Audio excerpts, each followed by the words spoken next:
Many features and bonuses are included, more than you would ever expect or believe.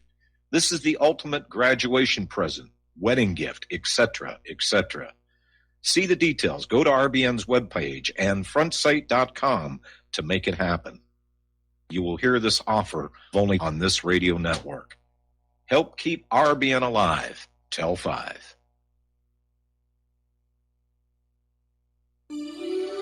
This is RBN, the Republic Broadcasting Network.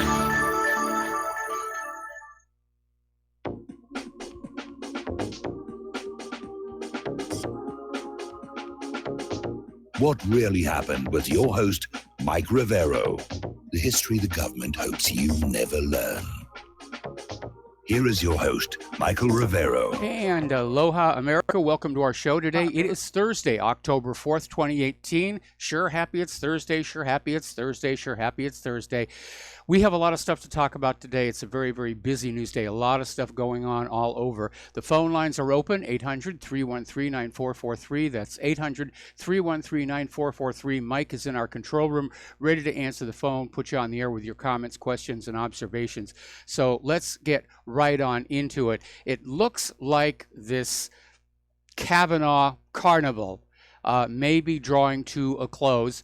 The FBI, as you know, delivered the report on this last investigation into Kavanaugh. Apparently, they went on out and talked to 10 people who were supposed to be corroborating the accusations, and they came up with absolutely nothing. The White House is now expressing their confidence that Kavanaugh will be confirmed, but of course, the fight is going to go on to get Republicans to desert or to get Democrats to desert. So we're coming up here on a vote for a motion of cloture, which means, yes, the hearings are coming to an end, and it's time to move forward. And it's being considered almost a test vote on how people are going to vote on this situation. But it's a fight. I mean, I was watching the video of the protesters out in front of the Senate building, and oh my goodness, it's hysteria out there, and it's wild. It's almost as crazy as it was back in the 1960s. So anyway, Mitch McConnell filed cloture to end the debate. And there are two reports as to when the confirmation vote will occur. And according to the Gateway Pundit, it's going to be on Saturday. But according to the Political Insider, it will be tomorrow. And the Democrats are still out there screaming and crying, oh, the investigation wasn't thorough enough. In fact, some of the Democratic senators are out there saying there's obviously been a horrendous cover-up here, and harump. And boy, I mean, talk about the pot calling the kettle black. You know, can we go back and talk about Uranium One? Or how the Democrats stole the nomination from Bernie Sanders in 2016. So the Democrats are thrashing about. They're still trying to find some way they can derail this. And I have a comment here. In fact, it's probably a friendly warning because nobody is above assassination, not even Supreme Court justices. And there are still very bizarre questions about how Justice Scalia passed away. So if Kavanaugh is confirmed, he's going to have to really look to his personal security, because I would not be surprised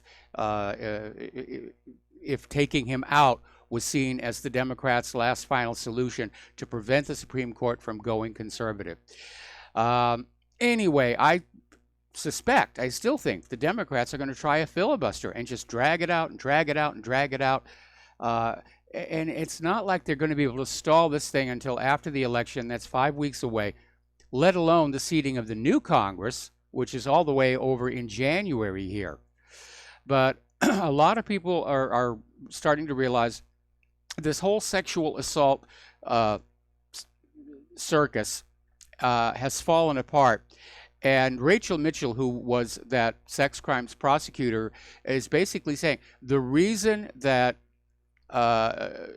Christine Ford's story lacked credibility was that everything that she said changes at her convenience. And Mitchell was saying there are many reasons victims delay reporting sexual abuse, and that victims may legitimately not remember certain details related to an attack because of the trauma. But when the story keeps changing constantly, that's a giveaway that it was just a story. Now, over at CNN, they finally made mention of the sworn statement sent by Ford's former boyfriend, and attempted to basically counter it and say, well, you know, he's a guy, you know, we're not going to listen to him. But you need to remember that letter basically said in the 6 years that they were together, Ford never mentioned Kavanaugh, never mentioned the assault, certainly did not seem to be afraid of flying, was not afraid of enclosed spaces. And the story that she had about, putting that second door on her home to have an escape route, that one got busted. Apparently she wanted to subdivide her home and rent out part of it. It's just all fallen apart. And you knew this was going to happen. Michael Avenatti, Stormy Daniels' lawyer, came up with yet another Kavanaugh accuser, who is, of course, anonymous, and is accusing Kavanaugh of drugging drinks at parties for the purpose of sexually assaulting women. And it's starting to get very rancorous there in the hearing room, where you have Republicans are finally standing up and saying, this really is ridiculous. This is all a bunch of lies and smears. And, of course, the Democrats are coming back and saying, well, the accuser has to be believed. The burden of proof is on Kavanaugh, which is not how it's supposed to work here in the United States of America. All right, we're going to do a shout out now to our on-air affiliates who are just now rejoining our network. Now, Mazie Hirono, she's the senator from here in Hawaii, and she was out there, telling, men, you should just shut up, do the right thing for a change. The accuser has to be believed. But over at the National Review, John Fund recalls that Hirono was singing a different tune in the early 1990s when a very powerful Democratic politician, the late Hawaii Senator Daniel Inouye, was credibly accused of rape and sexual misconduct by several women. And I remember when that whole thing went on down, and these women had come forward and made all these accusations, and Hirono was saying, oh, yeah, it couldn't possibly happen, couldn't possibly happen. The partisanship is on full display here. And this is backfiring on the Democratic Party, because somebody did a poll of Democrats, and 40% of them say that the behavior of the Democrats during the Kavanaugh confirmation process is a national disgrace, and I'm fully in agreement with that. It is a disgrace, and unfortunately, it doesn't look like it's over. It's moving out of the Senate Judiciary Committee. It's moving to the floor for the vote, but again, we're seeing all these protests all over and all kinds of just tantrum throwing here. And we mentioned before that over at Harvard, there's this group of feminists who are trying to invoke Title IX to get Kavanaugh blocked from ever lecturing or teaching on the campus ever again.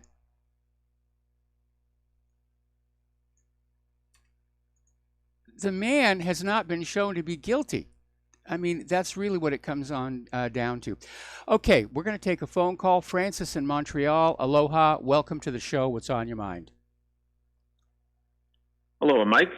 With all this furor about the Kavanaugh appointment, I've been getting actually sick of it, and I've been really following it closely, both with CNN and especially with Fox News. And Fox News is fun to watch. They have sexy women on and stuff. And but everybody's very partisan. But at the same time, there's been this creeping sensation over me that we're actually just watching a very preordained Freemasonic psychodrama. And a lot of the participants, actually, like the senators that are participating in this psychodrama for the public, almost seem to be ashamed of their role in it because it's so fraudulent. And the point of this is that who and what is Kavanaugh, and what does he represent? When you get past all this, shocking sex, rape stuff, what do you have there? and his testimony wasn't impressive. I mean, I wouldn't hire him if I was on trial for my life. I wouldn't hire a buffoon like him. What did he come from? He's from the Bush camp, but that's not all. He is one of the main authors of the Patriot Act. And it's really something to watch all the somersaults that people have been following, like Alex Jones, for like since 2003. And now they're pro Kavanaugh. Well, Kavanaugh wrote the Patriot Act, and that's not all. There's a really good lecture by Judge Andrew Napolitano up on YouTube. It's Judge Andrew Napolitano, How the Courts Killed Natural Law. And Judge Kavanaugh is an opponent of the Bill of Rights.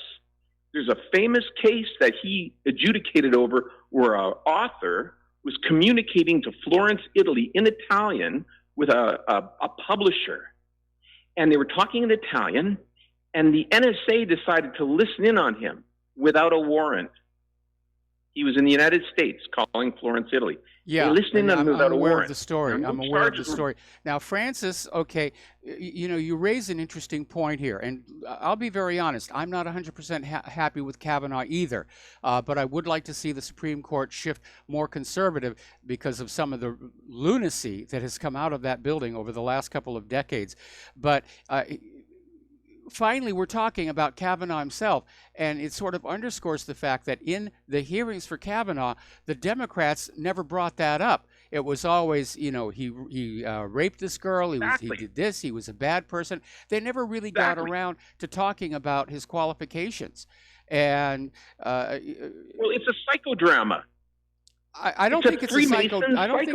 I don't think it's a psychodrama. There's a genuine fracturing of the two political parties, and the Democrats are in a panic because they don't want to see a conservative Supreme Court because it'll start to undo all of this liberal nonsense that has been foisted on us over the last couple of decades. This is a real fight, and it's very, very serious. And I'm surprised more people have not been physically hurt. The Patriot Act? Okay, I understand you don't like Kavanaugh. Okay, I get that. I get that you don't like Kavanaugh. I don't like the way he interpreted the Fourth Amendment either. Okay? I don't say I like him or don't like him. It's just that he's a nobody. He's doing what bigger forces are telling him to do. He's obviously a nebbish. Aren't they all? He's just a guy who reads law. Aren't they all? In that Congress, in the White House, aren't they all doing what their backers and donors are telling them to do? Yeah. Has anybody even mentioned this business? All right. Okay. Let's stop the Kavanaugh bashing. I understand you're coming in with a particular point of view here. Who would you have preferred to see nominated to the Supreme Court as a conservative justice? Isn't there anybody? I mean, in all the United States, I'm asking you. You're else? coming in. You're complaining about Kavanaugh, but you don't have a solution. Well, I'm not complaining about Kavanaugh. I'm complaining about this whole process where, it's this false dichotomy. You can choose between the lunatic left, and they want to have transvestites teaching children in school that it's good to have sex change operations. And then on the other hand, you've got this the emergency warfare state martial law. And there's nobody talking about what's really going on. That's what I don't care about Kavanaugh one way or the other. I've got no commitment here. I'm looking at this in terms of the broader meta scale. And it's just, I find it like nobody's even mentioned in all of this, is a corporation a person? At least Romney came out when he was running for president and said, yes, a corporation's a person. Well, yeah, it's a person that lives forever and can accumulate assets infinitely, and then it can overawe everybody else with its campaign donations and end up running the country. Which is exactly what's happened. Yeah. So I'm just sort of saying, there's needs. I love the United States. I love its Constitution. I'm a Canadian, but I'm watching you guys, and I'm going like, Jesus, come on, bring back the Constitution. Like, there's no need for a Patriot Act. Well, This is dangerous for everybody. the reality is we've lost our Constitution. We, the American people, have lost our Constitution. We've lost our country. The people who stole it from us are not going to give it back. And because I do not advocate civil war or armed rebellion, we're just going to have to wait for it to fall apart, which may be happening sooner than people are expecting, but that's another topic entirely. But as far as the hearings are concerned, it was a real political fight. It was being played out to the public to try and sway people to call their senators and put pressure on them to vote a certain way. And I can imagine that's getting even more intense now that the hearings have come to the end. But again, I'm a person who thinks that we need to bring back civility in government, and we need to have everybody playing by the rules all the way up to the president himself. We don't have that, unfortunately, right now. What we have is a bunch of people who are screaming, for whatever it is they want, like a bunch of kindergarten children. And as far as the Republicans being the party of war, when I was a kid, that was the popular perception. But I mean, look at how, Democratic presidents and politicians are also on board the war machine. Both parties are fully on board with moving forward with this insanity. Well, actually, I got one thing to say, but before I let you go, I don't want to take up too much time, but at Voltaire Network, or Thierry Meyssan's Voltaire Network, he's got an interesting series of articles, and if you actually look at what the Republicans have done with Iran, they're very bellicose to the American public, but in their actual deeds, they're actually really pro-Iran. Like, it was Cheney handed Iran at least 2/3 of Iraq by overthrowing Saddam Hussein.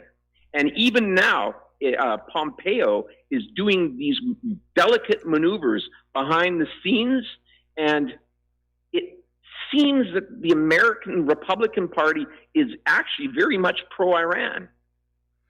It's bizarre. I don't read it the exact same way. I think the fact that Iran is now exerting more influence in Iraq as well as Syria represents a geopolitical failure on the part of U.S. foreign policy. From where I sit, the U.S. government, both parties are losing the agenda that was basically exposed by General Wesley Clark all the way back in, I think it was 2003, where the plan was to have the U.S. exert control over all the Middle East, all the oil-producing nations, and Iran was on that list in order to guarantee that that oil would always be sold for the U.S. dollar. Well, I just want to harken back before I go to what Karl Marx said about in his biography of Lord Palmerston, and he was saying that the British were never so much the friends of Russia as when they were pretending to be their enemy, and they were never so much the enemy of Russia as when they were pretending to be their friends. And I get that funny feeling that they're playing the same game here with Iran, and that the louder and more bellicose they're blustering, the more they're actually doing to help Iran, in actual fact. Well, anyway, I disagree with you. I have a different take. I think they're basically failing in the Middle East, and it's for certain that Israel is going to be calling for war with Iran. And Sheldon Adelson, of course, who's very pro-Israel, is the single biggest donor. He's pouring all kinds of money into the midterm campaigns to maintain GOP control of the House and Senate. So clearly, Sheldon Adelson, and through him Israel, believe the Republicans are going to be tough on Iran. Anyway, listen, Francis, we're going to let you go here and switch over to Joe in Tennessee. Aloha, Joe. Welcome to the show. What's on your mind? Hey, Mike, I was a very smart caller, but I think he misunderstands politics. I mean, Trump's coming in and using populism. You can't just go and expose the Illuminati and do away with the Patriot Act overnight. You have to take over a party and then change your party, which I think Trump is doing, away from the rhinos and the neocons to a nationalist, populist party. And this whole Kavanaugh thing is so brilliant for him. As far as now, there's an article in the Wall Street Journal, we're all deplorables now. Yeah, I saw He's unifying the Republican Party. The next elections, they're all going to be a new set of all Trumpians in the Congress and the Senate, and they're going to owe a lot of it to Trump. And this fight where the Democrats have committed suicide before your eyes. Yes. And I think Trump's also shown that he fights for his people.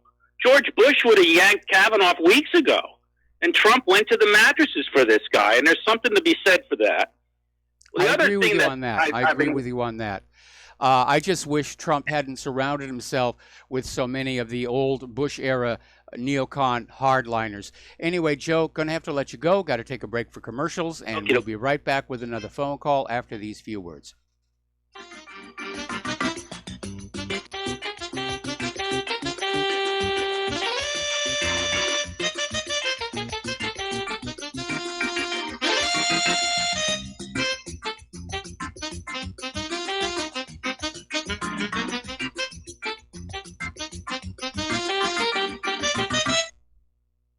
Corporate media dominates the American opinion. Finding independent voices that counter this avalanche is becoming increasingly difficult. With the endless corruption running rampant throughout our government, independent voices are needed more than ever to battle the offensive against our freedoms and liberties. As a listener of RBN, no one understands this concept better than you.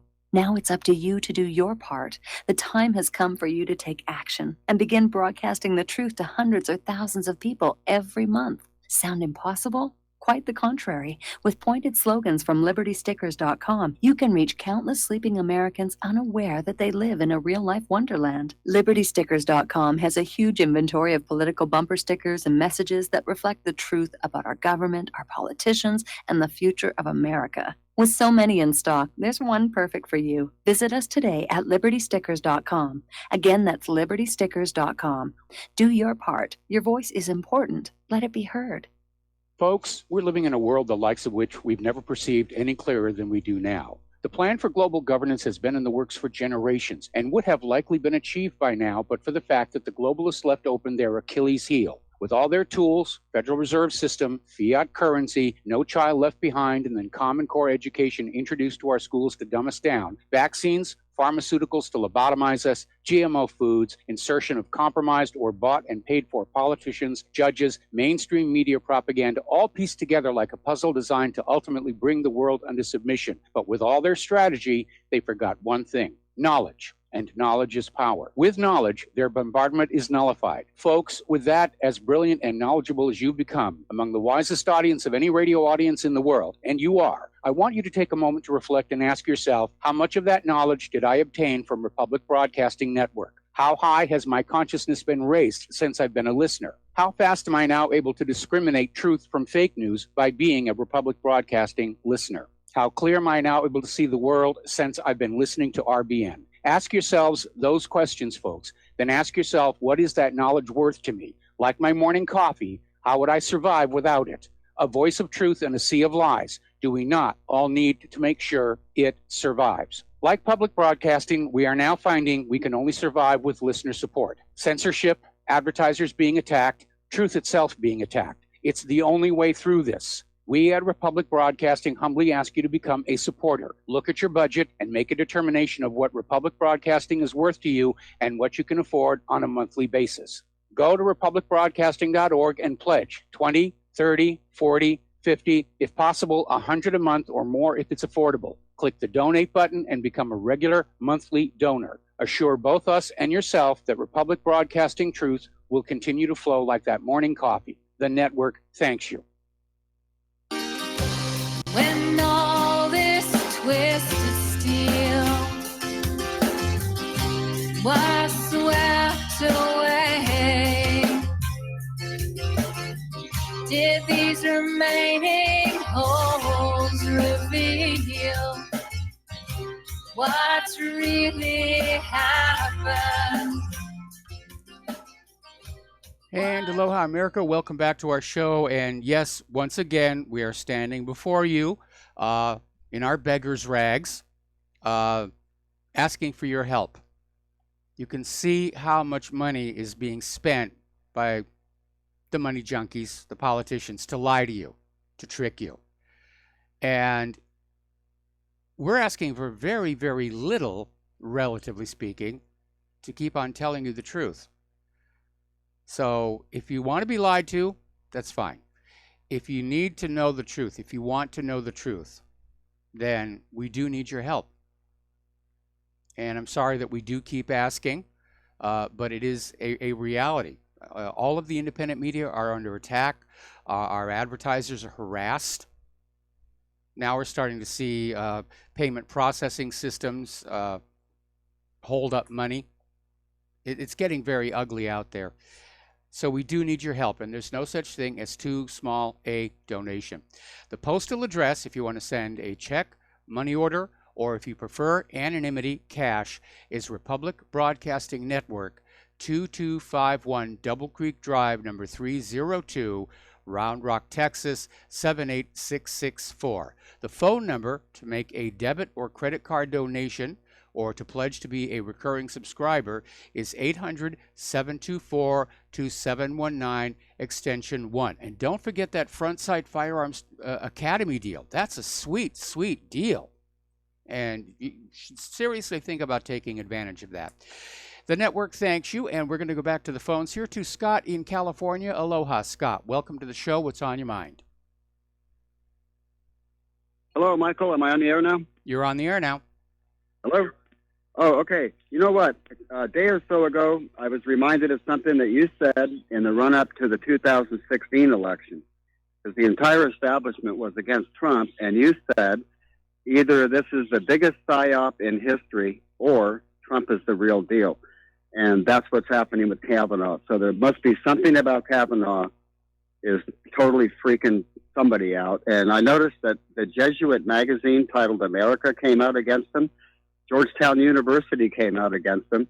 The American Bar Association, of all institutions. So he must be okay if everybody hates him. Yeah, that's definitely a part of it. And of course, apparently he was involved in some litigation involving the Clintons and did not cut them any slack. And so that's probably the reason that that whole Clinton clique, if you will, do not want him in there. Yeah. Sure. And then Vince Foster, too. I think he was pressing for an investigation of Vince Foster, then Kavanaugh got shut down on that. Yeah, Okay, the story, unfortunately, is being spun to make it look like Kavanaugh was part of the cover-up. But as I dug more and more into it, it does look like he was trying to do the job the right way, but he got shut down. And so many of the mid and low-level investigators in the Foster case, they were simply shut down. Evidence was destroyed. Talk about Democratic cover-ups. That certainly was one from top to bottom. Well, I've watched people testify in a courtroom under oath, for example, and sometimes when you have these people who have credentials, I watched a doctor one time, and it took me, she was testifying, it took me 2.5 minutes to understand that she was lying, and with this Ford person, it took about 45 seconds. So maybe I'm getting better at it. Anyway, talk to you later, Michael. Thanks. All right. Thanks an awful lot. We're going to let you go. The phone lines are open, and apparently we got a comment off the air. Somebody called on in, very unhappy about U.S. expats who have left the country, and they call into the show to badmouth the United States. Well, we do have a First Amendment, and it's hard to find much that's good about the United States these days. We've become a global bully, a huge drain on the resources of the rest of the world. We're seeing a government literally at war with itself. The political polarization in the country right now is at record levels and threatens to turn into violence. In fact, I'm watching the video feed of these protests that are happening over Kavanaugh. Apparently, there are already arrests that are taking place. All right, another quick little story. This is weird. Up in Maine, WAGM TV is reporting that the University of Maine offered credits to students who would harass Susan Collins into voting no on Kavanaugh. And it's another reminder that the university, well, all of education has become part of the liberal establishment, and they're not even shy about it. So I imagine that Senator Jeff Flake is feeling a little angry right now, realizing that he got played by those two paid professional activists who are trying to pretend to be ordinary American girls, oh, we're victims of sexual assault. We believe her. You've got to investigate. And they railroaded him into calling for that 1-week extended FBI background check. And they're paid activists. So Senator David Perdue is saying it's time to ignore these protesters. They have a clearly partisan agenda, and it's time to start playing defense. We'll be back with a phone call after these few words.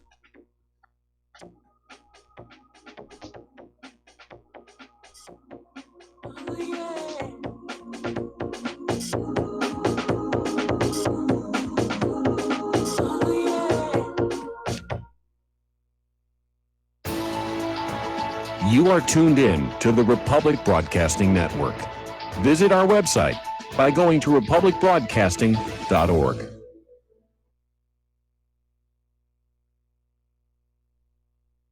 Ladies and gentlemen, J.R. Moore here. As most of you know, my regular listeners, I offer energy cleaners for sale at my website. If you don't have a clue what I'm talking about, go to my website, thelibertyman.com.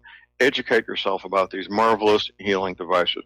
We focus on pain mitigation and getting a great night's sleep. Arthritis pain, joint pain, back pain, doesn't matter. Keep in mind, I offer from me to you personally a 30-day money-back guarantee. That's what I do. Energy cleaner is $285, shipping included to American zip codes. You can educate yourself all about the energy cleaner right there at my website, the patent application, the wonderful testimonials. Be sure and check out the factory-made fitted mattress pads to go with the energy cleaner. Now, I offer from me to you personally a 30-day money-back guarantee. That's what I do. I have a toll-free order line, or you can order it right at my website at thelibertyman.com. That toll-free order line is 800-592-9543. I say again, 800-592-9543. Thank you. This is too good to be true, except this time it is real. 100%. No joke. How about a $25,000 membership to Front Sight Firearms Training Facility as a thank you bonus for a one-time donation to RBN of only $500? It is a Commander lifetime membership with no yearly fees or dues. The training is free for the rest of your life with over 50 different classes. Then leave it to your designated beneficiary. You provide the approved firearm, holster, ammo, eye, and ear protection. Many features and bonuses are included, more than you would ever expect or believe. This is the ultimate graduation present, wedding gift, etc., etc.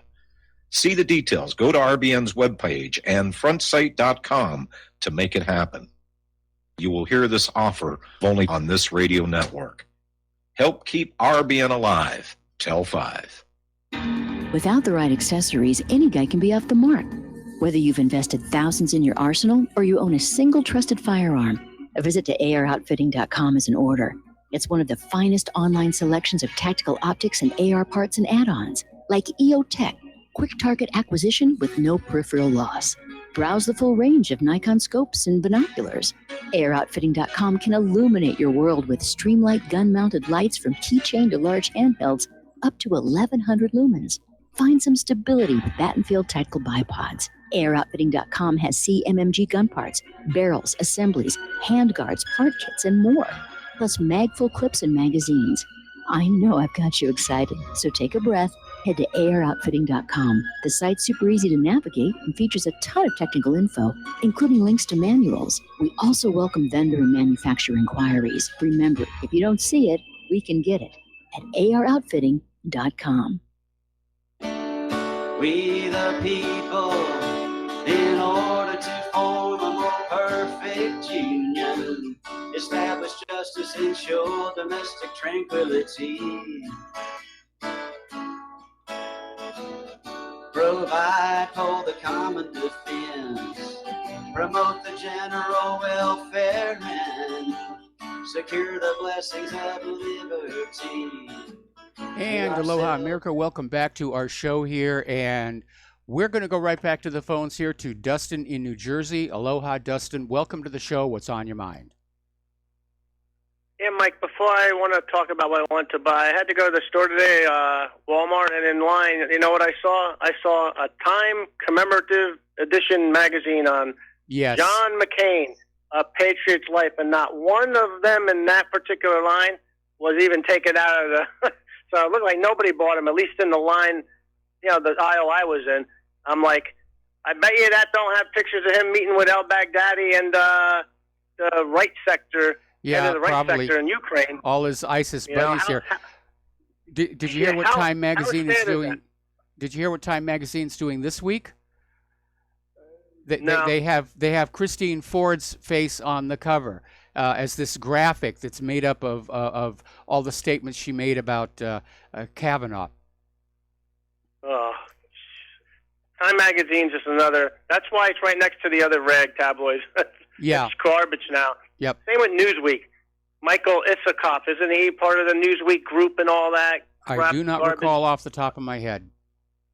Yeah, it's all garbage. Hey, Mike, I wanted to talk about Russia first, where Putin is in India, and he's making deals on military, and also they're going to build a new reactor in India, and probably talking about with the S-400, because you notice how India didn't back down with that, because they remember the British too well. You know, they're not going to be taking they're their own country now. Yeah. You know?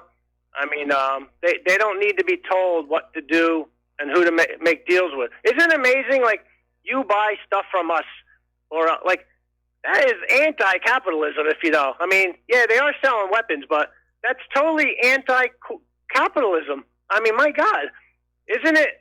Whose business is it that they buy whatever from who? You know, I mean, I don't understand this way of thinking. You know, this and then way of thinking is, that, we want to sell our products, and anything that we can do to make sure that the competition stays away, is going to boost our profitability. Now, I understand that India has applied to the United States government for a waiver on that S-400 sale. They probably will not get it, and in turn, I suspect they may just go ahead and buy it anyway. Yeah, because India's been with the Russians since like the Soviet Union days. I mean, they helped joint develop the Su-57 stealth fighter that Russia has. They also built and helped co-develop the BrahMos anti-ship missile, which is fastest anti-ship missile in the world. And they're working on BrahMos too. So, I mean, they got a lot of big you're talking about billions and billions and billions of dollars. They're not going to pass that up, because remember, India, the president also has his military to contend with, and they got their own lucrative deals with the Russians, you know what I mean? So everybody's got their hands in the till, the cookie jar, for that at least. Yeah, there's a lot of money to pull. Go ahead. Oh, yeah, no, that's what I was going to switch gears, but talking about this Israeli minister said that we got ways to get around the S-300. Now, if that was true, how long has it been since the last strike? Yeah. Well, there's a restraining factor at work here. The S-300s have been deployed in Syria, but it's going to take 90 days to train the Syrian crews. So as of right now, those radars and missile systems are being run by Russian personnel. And I would hope that the United States and Israel are not going to go ahead and start killing Russians, because that is really going to escalate things. But they're also being protected by Spetsnaz, those S-300 batteries. So I wonder if they're going to keep those Spetsnaz protecting those missile systems after the Syrians take over the duties of operating them. You know what I mean? Because if they get attacked, then they just kill Russian soldiers. Well, But, the Spetsnaz are there to prevent somebody coming up and trying to sabotage the units. But you need to remember, they're also very mobile. They're constantly on the move. No, what Israel's talking about is an air attack, either with their F-35s or just outright missiles. And it may be the U.S. and Israeli strategy to just force Syria to use up all those S-300s by continually flinging missiles at them. And then it becomes a war of attrition. And then I want to switch gears on, was it Francis from Canada, I believe he called, about Iran. We tried to do the coup and the civil war and all that in Syria. We're not, let me tell you, Iran is the next, this is all a global thing. Iran is next, and Russia is going to be next. This is not going to stop.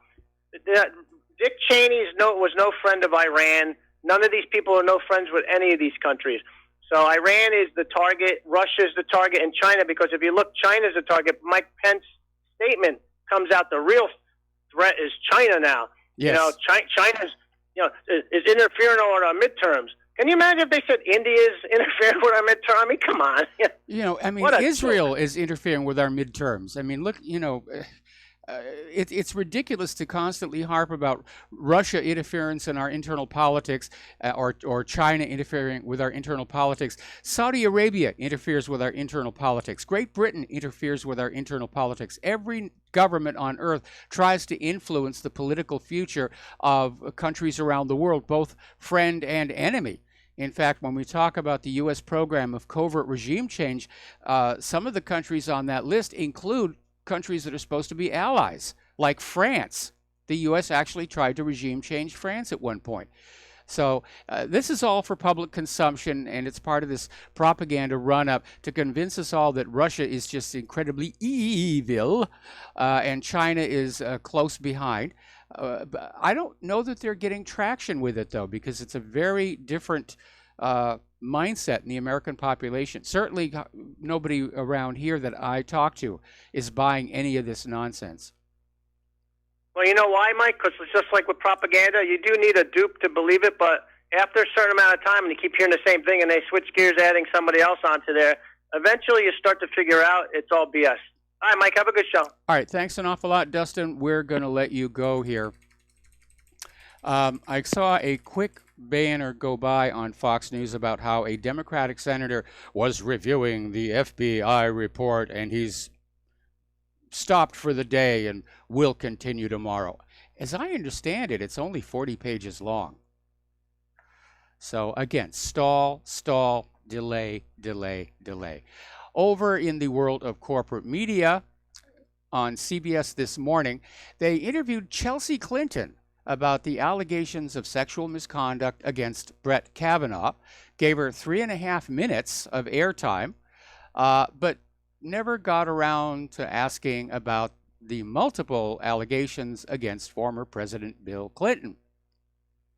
Because Bill Clinton is a Democrat, and that makes it all okay. We're only here to skewer and condemn the conservatives.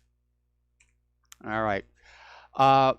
As one of our callers mentioned, there was an article that came out in the Wall Street Journal, and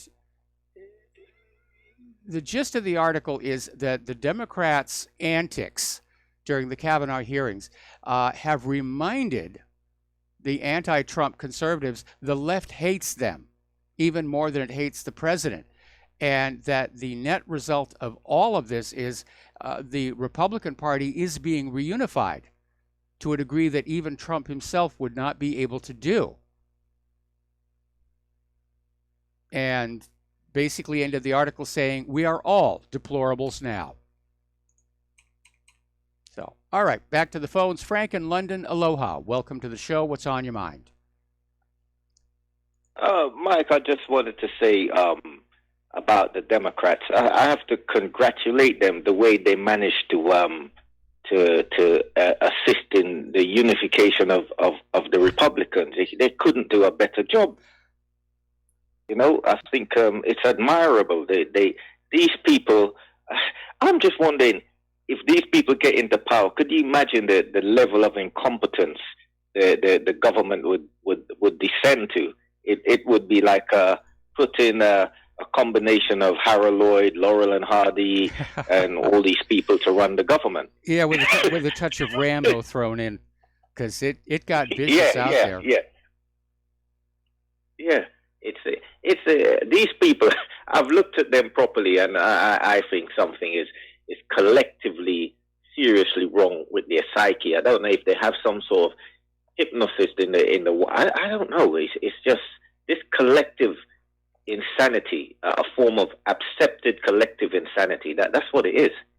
You know, I've never seen because anything the Democratic like this. Party is bankrupt on ideas. They don't have anything to offer. They've gone so far to the left with all this nonsense about transgenderism, and men are allowed to use the women's restroom and everything, that none of that resonates with the American people. And so the Democratic Party has become the party of the whiners and the snowflakes, which doesn't represent a significant voting bloc. The Democrats are literally depending on illegal immigrant voting to try and carry the day in the midterms. But the reason for all the antics and the shift to the hard left is they simply ran out of ideas. They've completely run out of ideas how to make this country better for the American people. Yeah, that's correct. That's correct. And I think what they have done, as far as I can see, they have aroused the wrath of the grassroots people in the Republican Party. I think these people, if I think they conversely they're campaigning for the Republicans. Because there's no way, I can't see any blue wave with that kind of behavior. It's very frightening. I'll say something is totally wrong with the population psyche if they vote those incompetent lunatics into power. Yeah, I mean, if you look at places in the United States like Baltimore, that've been under Democratic control for decades, and they're in terrible condition. Dangerous cities. The Democrats don't actually know how to make things work, is what it comes on down to. And if you look at the early origins of the Democratic Party, you will understand why. Right. Okay, Mike, thanks for giving me the opportunity. All right, thanks an awful lot for the phone call. We're going to let you go. Okay. Do you remember, as part of the terror campaign, which is really what it is, where the GOP senators were being doxxed? And what that means, it's a slang term for having your personal, private information published on the internet. Your address, your phone number, other information. And it is a form of intimidation. Because there's an implied threat. If you don't go the way that we want you to go, now we know where you live, to paraphrase Maxine Water. And so it does count as terrorism. And if you will remember, the threat of force to coerce somebody to change their political views is defined as an act of terror under the USA Patriot Act. And so I'm sure a lot of you will join me in saying that these people should be down in Guantanamo. Forget about those wrongfully accused, Iraq has a nuclear bomb, people who are down there. We have terrorists on our soil right now. The good news is they got one of them. A gentleman named Jackson Costco is the one who basically doxed the GOP senators. And apparently he was an unpaid intern for Sheila Jackson Lee, previously worked for Senator Maggie Hassan of New Hampshire, California's Barbara Boxer, and Costco was recently listed in the Senate Directory phone book as Hassan's Legislative Correspondence Systems Administrator, which apparently he left that job in May of 2018. But they're all riled up, and they're just engaging in this behavior, and this guy has been arrested, and hopefully he's going to spend a little time in jail. Okay, over at the University of Texas at Austin, there's a group, a campus group, the Young Conservatives of Texas, who wanted to put up a little table display to confirm Kavanaugh. And they were there being very peaceful and just presenting out information. And they got confronted by a crowd of liberal students who just screamed at them, tore up pamphlets, just didn't want to talk, didn't want to engage, just scream at them to make them go away. And that, I think, right there is a major difference between modern conservatives and modern liberals. Modern conservatives, we've become the new intellectuals. We're willing to think, we're willing to talk, we're willing to engage in debate. And we have to engage in debate. If this polarization between conservatives and liberals gets any worse, the conversation will stop, and then we're stuck. The next step after that is violence in the streets. Down at Judicial Watch, they have filed a House ethics complaint against Maxine Waters for her many statements inciting violence and assaults on members of the Trump cabinet and conservatives in general. And, of course, even though she violated the House rules, don't know how much is going to happen. It's a slap on the wrist situation. But I'm glad Judicial Watch did that. We all have to start holding these people accountable for their behavior. It's not just enough to watch it on TV and say, oh, that's really not very good. We have to speak out and say, that is unacceptable behavior for a member of the United States Congress. Now, there were also these very suspicious mailings where there were 2 letters that went to the Pentagon and 1 to the White House that tested positive for ricin. Well, it turned out, thankfully, there was no ricin.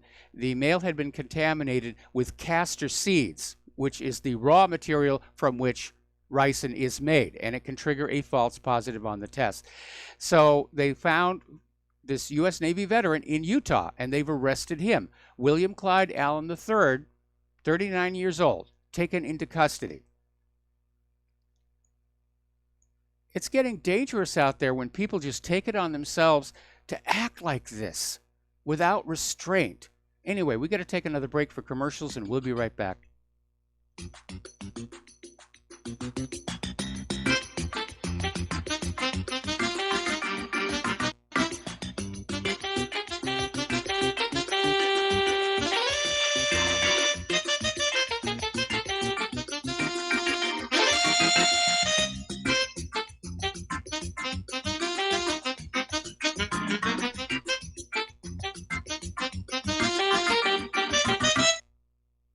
Do you worry a lot? If you're forgetful, nervous, moody, or overwhelmed, chances are you're not protecting yourself from the ravaging effects of stress and anxiety. No matter the cause, ongoing stress and elevated levels of the stress hormone cortisol can rob your memory, your health, your quality of life, and your future. Now you can combat the effects of stress and anxiety while improving your memory and recall at the same time with the dietary supplement Calm and Clever. Studies show that the ingredients in Calm and Clever reduce cortisol by as much as 30% in as little as 1 to 2 weeks and increase your ability to recall facts, names, and numbers in 4 to 12 weeks. Calm and Clever was created by scientist Kurt Hendricks, a principal investigator in 2 NIH-funded studies on Alzheimer's disease. Try Calm and Clever for 2 months. You'll feel the difference. Call 1-800-758-8746 or go to calmandclever.com. Did you know that neither the American Medical Association nor the American Bar Association were established to benefit the American people? Have you recognized that in our country, healthcare has little to do with health, and that our court system has nothing to do with justice? The priests of both medicine and law have been incentivized to implement a dark agenda on behalf of the Bilderbergers and their ilk. To protect ourselves and our progeny, we need to take a much closer look at how these 2 giant industries really work. Join me, Al Whitney, on In Defense of Humanity, Saturdays at 7 p.m. Central, as we expose the matrix and learn how not to consent to our own destruction. Extendivite is more than just a heart tonic. Most basic diseases are caused by yeast in the gut and metals in the liver, and we all have a bit of both. The garlic in Extendivite has a yeast-killing effect in the gut while also helping the sulfur enzyme in the liver get rid of the metals. Extendivite just may improve your overall health. Products like Extendivite are the only way we are going to get our society healthy. And if you're waiting for the government and pharmaceutical care to solve your health problems, you're going to have a long, disappointing wait, I think. Extendivite is a complete formula for extended life in the new millennium. 80 can be the new 60. Extendivite is available in capsule or liquid form for just $69.95 for a 2-month supply. To get started, call 1-877-928-8822. That's 1-877-928-8822 or visit heartdrop.com. Extend your life. with Extendovite.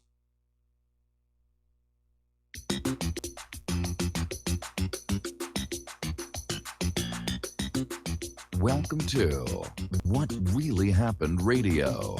Visit us online at whatreallyhappened.com. And now, set your eyes on the future and let's consider what really happened. And aloha, America. Welcome back to our show. And talking about violence, of course, we know there was that shooter at the GOP softball training last year.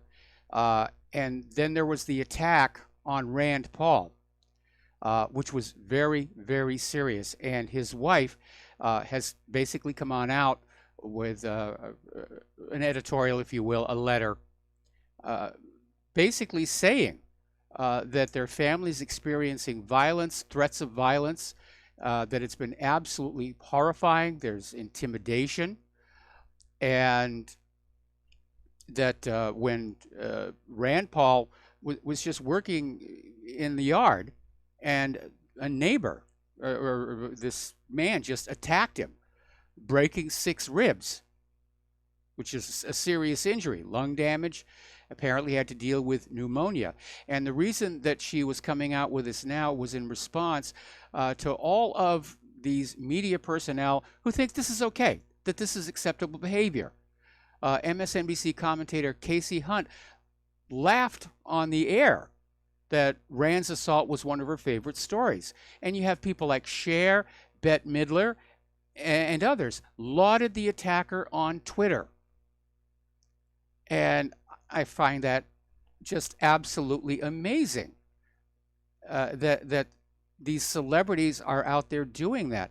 And Rand Paul's wife ends by saying, I hope that these women never have to watch someone they love struggle to move or even breathe for months on end. And it says something about, you know, the culture and just how far left Hollywood pretty much has gone. Okay, getting into other political news here. Former top FBI lawyer James Baker apparently is cooperating and is reported to have given explosive closed-door testimony yesterday to congressional investigators how the Russia probe was handled in an abnormal fashion, reflecting political bias. This is coming from 2 of the Republican lawmakers who were present for the deposition. Representative Mark Meadows was on Fox News saying this witness confirmed that things were done in an abnormal fashion that's extremely troubling. And yes, I saw the story fly by on the Fox News feed here. And Meadows is saying the abnormal handling of the probe into Russian collusion was a reflection of inherent bias evident in certain circles. And of course, when you couple that with all those text messages between Lisa Page and Peter Strzok, yeah, there was a bias.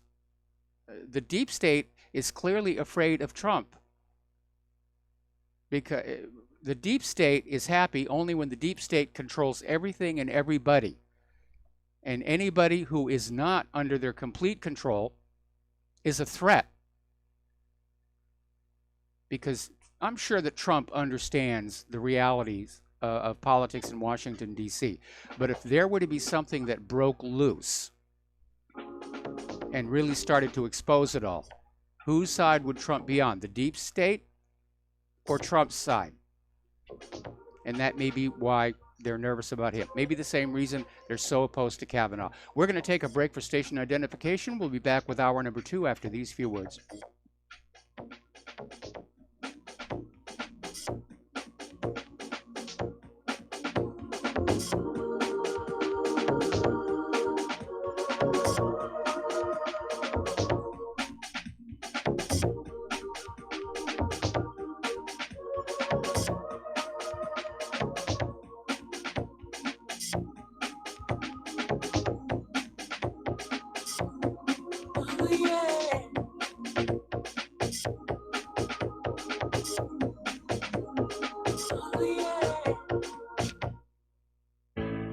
Many people write us about their experience with Extendovite.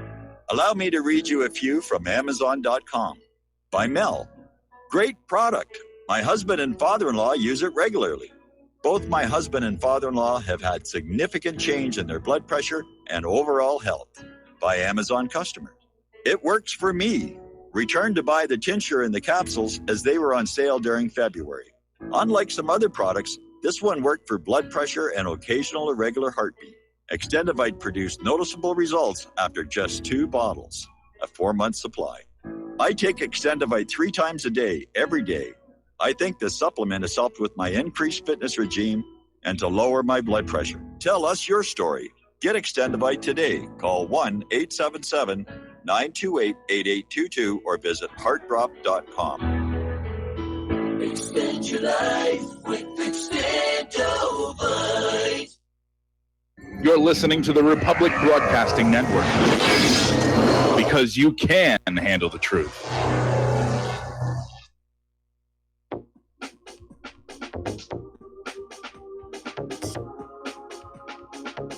What Really Happened with your host, Mike Rivero, because World War III is a really bad idea.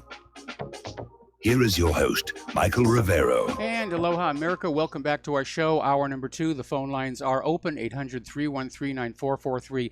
And we were talking about Mark Meadows, who was being interviewed on Fox News following this closed-door session in which an FBI agent did confirm there was a lot of unusual, his word was abnormal, behavior regarding this Trump-Russia collusion investigation that revealed a clear political bias at work there. So in that same interview, Meadows came on out and said there is a strong suggestion that undercover FBI sources taped the Trump campaign. And we're talking about before there was that FISA warrant.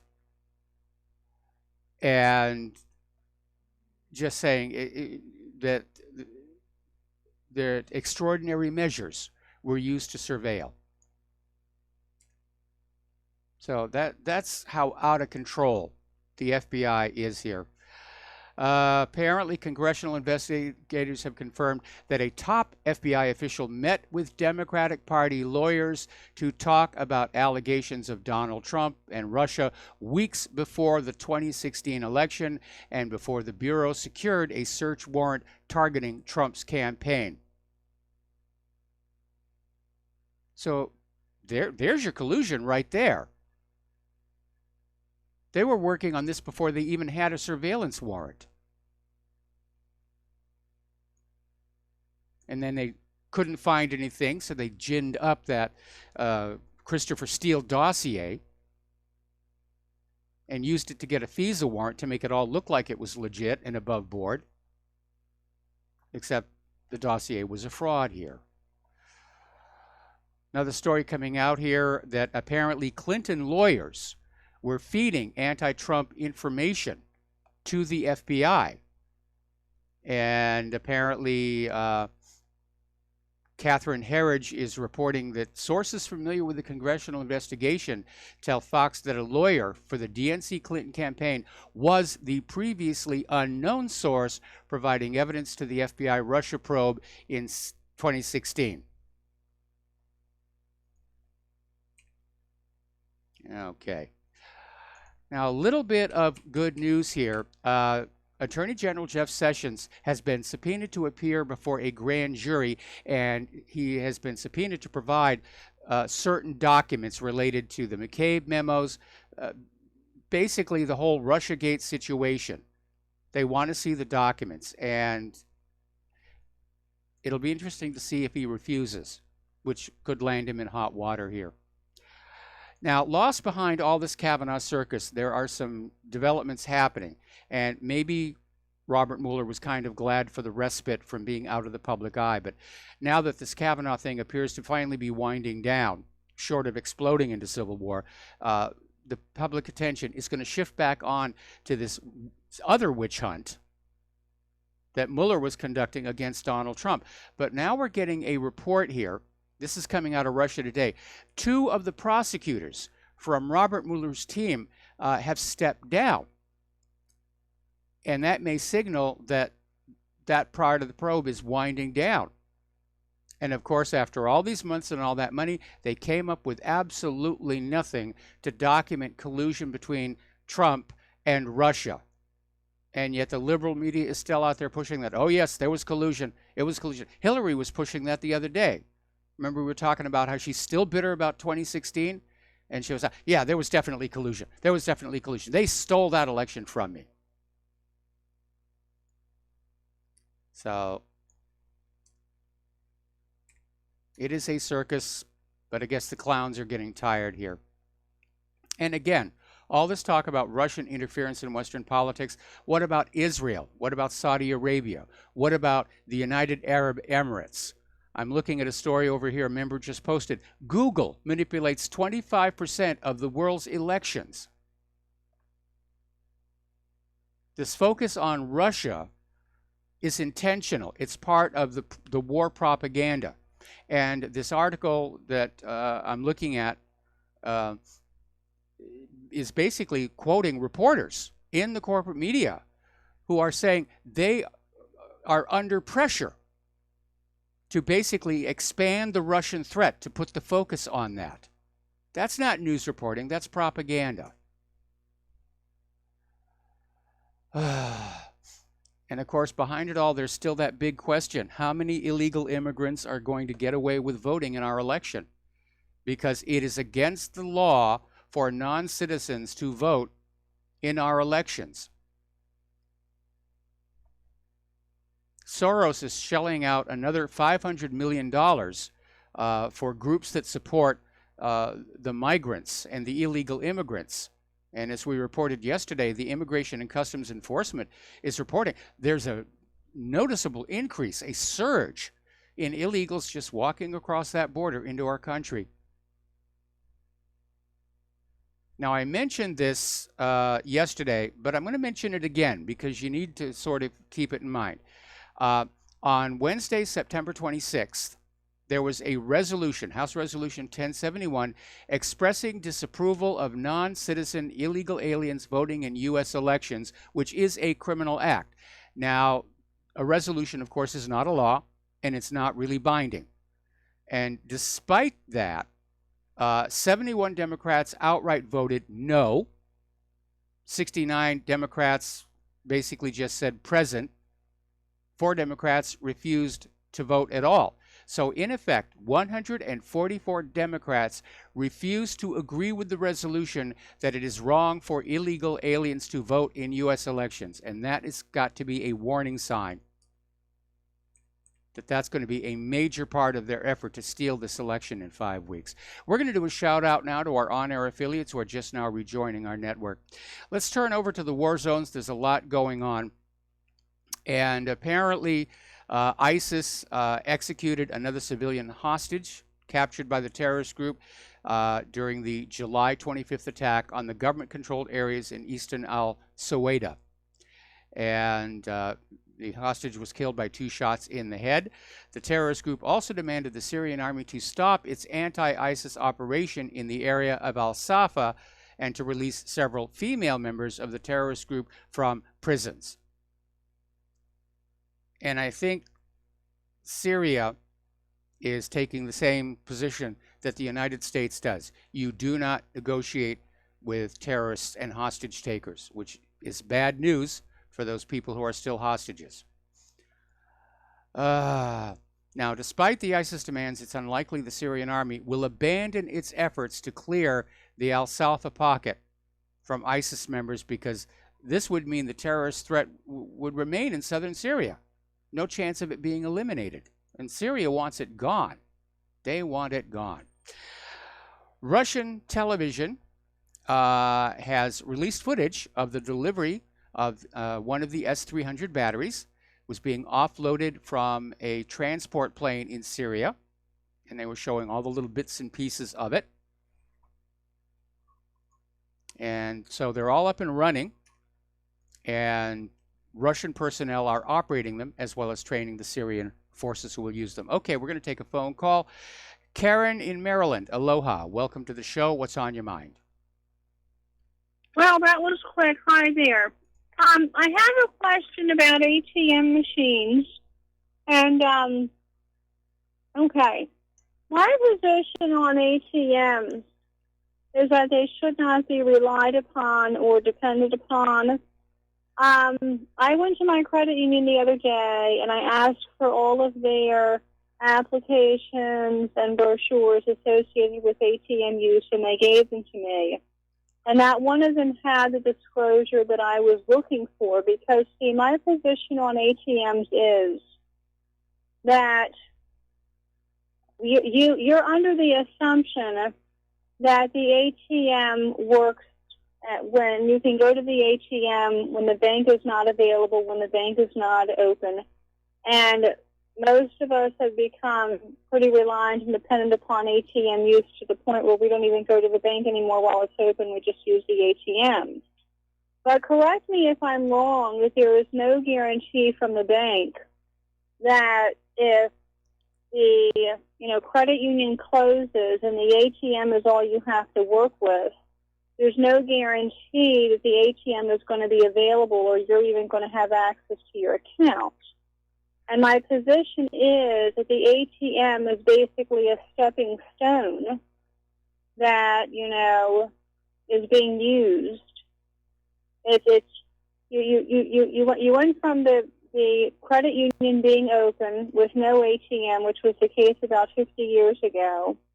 Now you have the ATM open, so once you become completely reliant and dependent upon the ATM, what in the world are you going to do if the ATM isn't open or the ATM is not available and the credit union is closed? Do you see where I'm going? And is the ATM a stepping stone to you not having access to your account at all? No, I don't see it as that. Basically, there's a push for a cashless society. Banks, of course, are very sensitive to public opinion. And so if the ATM isn't giving you your money in the off hours, that's not intentional on their part.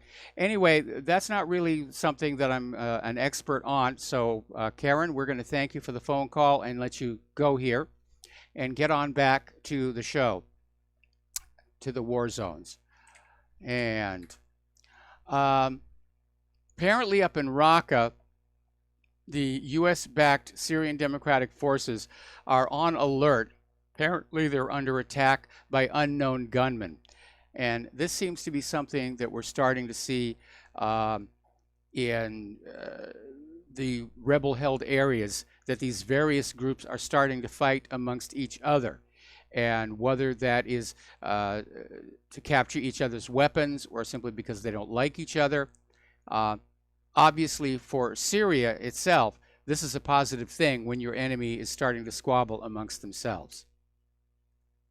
So, apparently there are also popular uprisings taking place against the Syrian Democratic Forces. The Syrian people want all of these U.S.-backed groups gone. They want the U.S. gone. Meanwhile, a spokesperson for the Turkish president, Ibrahim Kalin, the name of the spokesman, accused the U.S. of purposely delaying the implementation of the Marabij roadmap. And Turkey is saying it should be implemented as quickly as possible so that Turkey can take steps to ensure its national security against terror groups in Syria. And this came just a day after Erdogan blasted the U.S. over their failure to remove all the YPG elements from Manbij. Say that 3 times fast. So it looks like the U.S. is playing kind of a double game here, where they're trying to make nice with Turkey and say, yes, we're going to secure the border, we're going to get rid of all these negative elements, but the elements are still there. Turning to Yemen, apparently the United Arab Emirates, which is part of Saudi Arabia's coalition, are over in Africa recruiting Africans to take part in this war on the people of Yemen. And they're recruiting tribesmen from northern and central parts of Africa to fight in the war. And they're offering financial inducements, and in other words, they're hiring mercenaries. The question is, how well will they fight? Because these are not trained mercenaries. They're basically transplanted farmers and herdsmen. But it may suggest that a larger ground assault is preparing to happen, and Saudi Arabia doesn't want to send its own people here. Now, as the war on Yemen intensifies, it in turn is sparking stronger retaliatory attacks, where the Yemenis are starting to fire more and more rockets into Saudi Arabia. And so the situation continues to escalate. And meanwhile, of course, the children of Yemen are suffering from malnutrition. They're also dealing with that cholera outbreak, which is now the worst one in the world, and it is accelerating. There are now 10,000 suspected cases reported per week, according to the World Health Organization. Now, cholera has been used in the past as a biological weapon, and the sudden emergence and rapid spread of cholera in Yemen raises the possibility it's been done again. Clearly, you can see that Saudi Arabia is not concerned about committing war crimes or being held to account for them. There's one other possibility that may happen relative to Yemen. Apparently, in southern Yemen, there's a large group of Yemenis who actually side with Saudi Arabia against the Houthis. And what they call the Southern Transitional Council is preparing a takeover of South Yemen. There could be a split. They could basically take Yemen and split it north and south. I don't know what that would do for the war effort. Okay, this story is kind of weird, and it's a head scratcher. The United States Senate has unanimously passed Senate Resolution 610, which calls for the full declassification and release of tens of thousands of pages of documents relating to Saudi Arabia and the terrorist attacks of 9/11.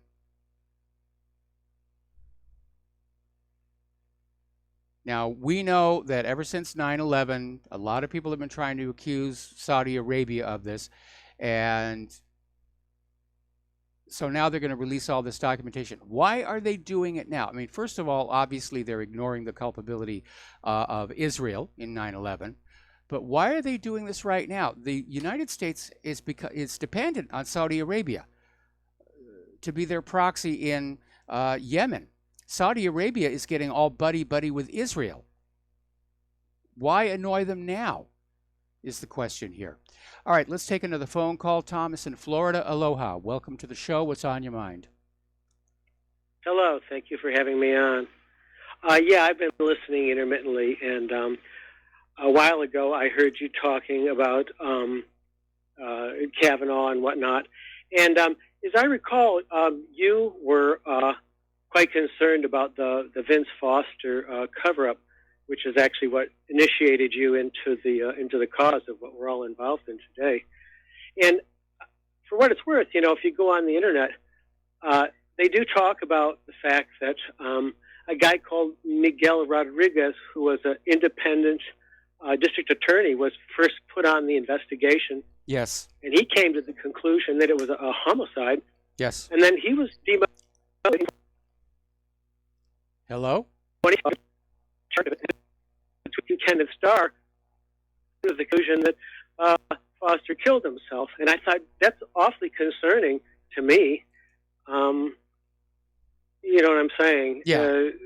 Perhaps he might not be the best guy. You know, just to go by that, I know it's kind of a sensitive situation with everybody because they want him so badly. But you were asking, well, who would you elect? You know, Judge Napolitano would be an excellent Supreme Court justice. And another person that comes to my mind is there's an attorney in Florida named Chris Ann Hall, and she teaches the Constitution, and she is an attorney, whether that's a requirement or not. And she has got the Constitution memorized, and she has the Federalist Papers memorized. I guarantee you she could probably get involved with a conversation with any of our Supreme Court justices and probably embarrass Well, the I'll heck tell out you of them. who I would like to see I'm sure that they don't have been nominated, like I don't know if Larry Klayman has the qualifications for the job, but I'd like to see him on the bench, or if not that, get him up there as a special prosecutor. But here's the thing. We are way, way past this idea of who we should nominate to the Supreme Court. President Trump gets to do that. That's one of the perks that comes with the job. And now we're just dealing with this political circus that we're seeing from the Democrats, who have just embarrassed themselves, even to the point where 40% of Democrats say that this was really out of control. So we're just going to have to live with that. And I'm going to have to let you go. We're coming up on a commercial break. Can I say one more thing? All right, stay on the line. I'll come right back to you after these few words.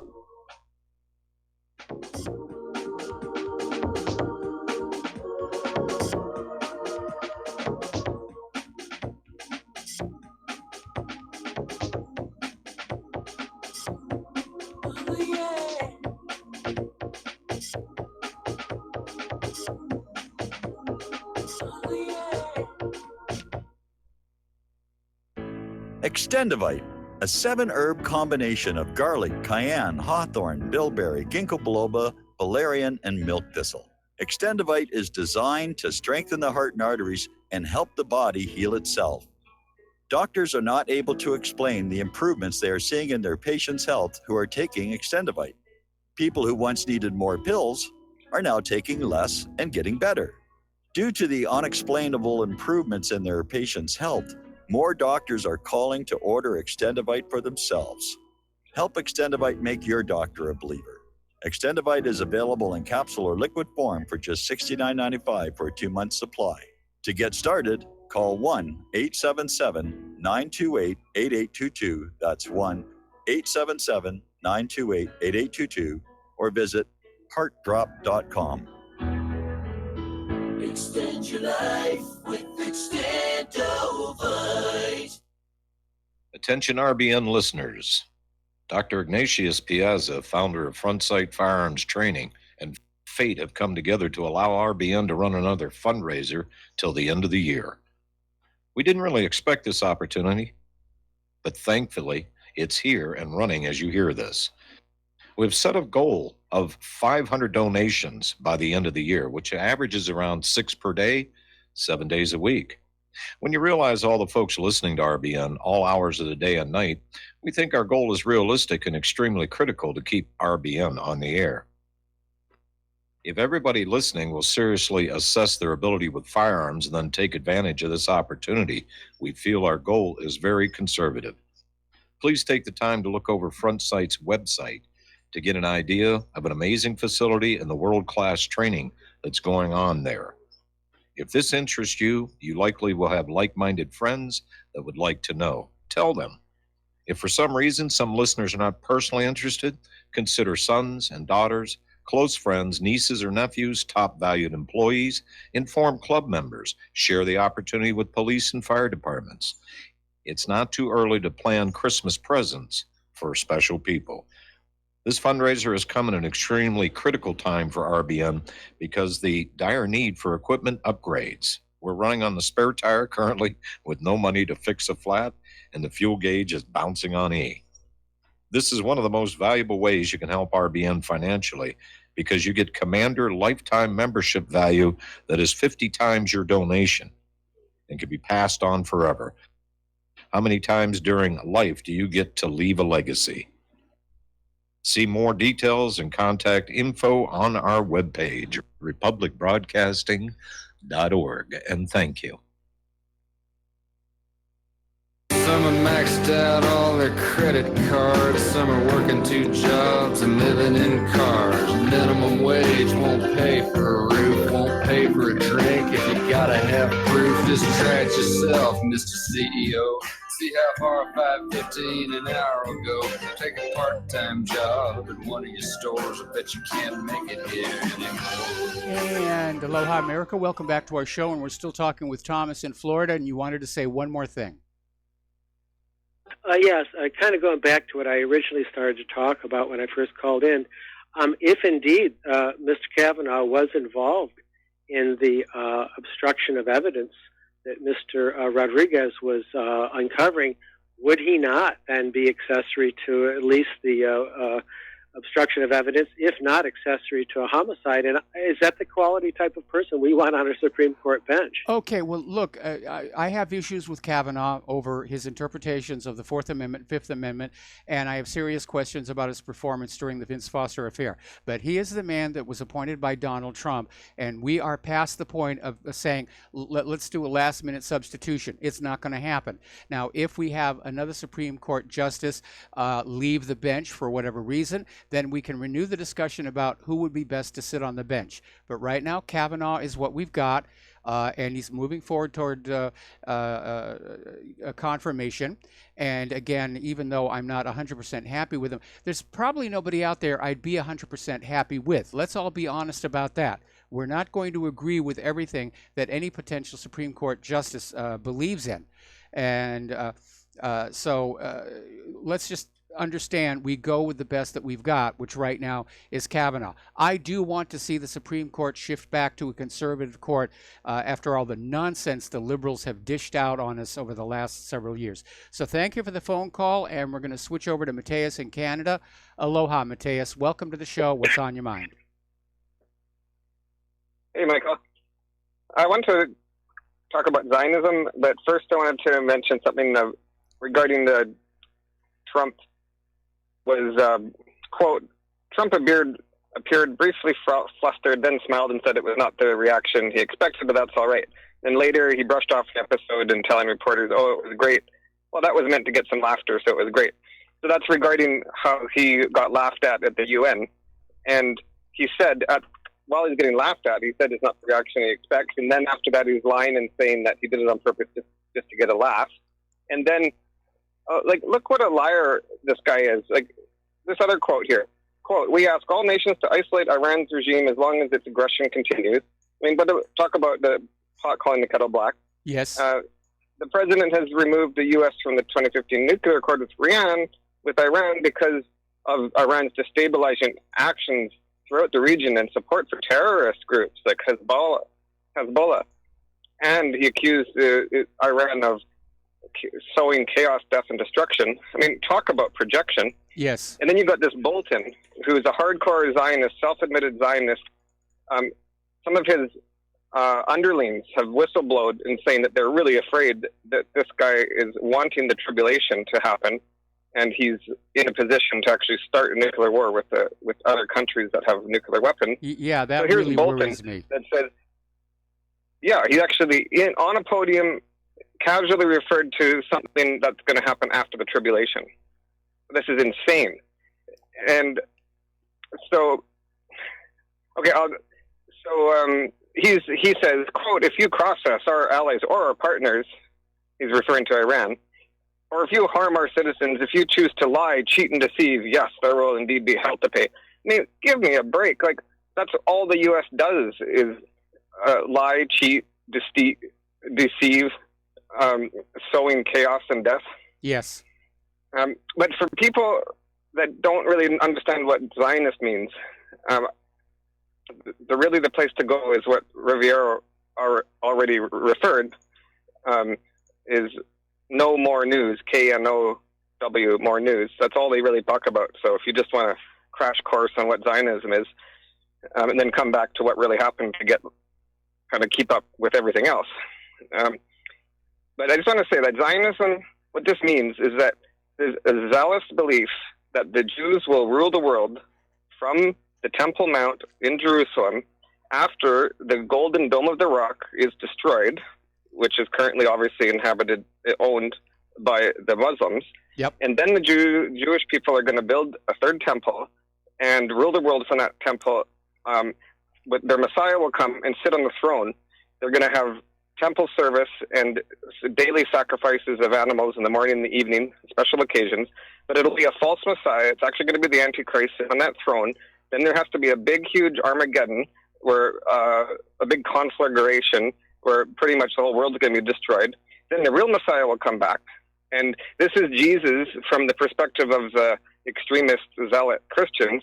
That'll be Jesus coming back. But from the perspective of the Jews, that'll be their Messiah. Okay, well, you've and you've then drifted, we're all going to be their slaves. Hang on. You've drifted away from what Zionism is into that whole Schofield Bible end times mythology. We're almost out of time here, so I had to cut you off here. But going on back, you raised an important point we've touched on before. There are an alarming number of people in the United States of America, including people in positions of power, who are absolutely convinced that if they can help Israel set the world on fire, Jesus is going to come on down and invite them up to the big house. And it's a very scary idea that there are people who want to bring that about, who want to bring about the end of the world. Yeah, Trump is one of them. Trump believes this. Trump's a Zionist. Bolton's a Zionist. Sheldon Adelson, I don't know that Trump believes that. Trump believes in making money. Mateus, got to let you go. Got to take a break for commercials.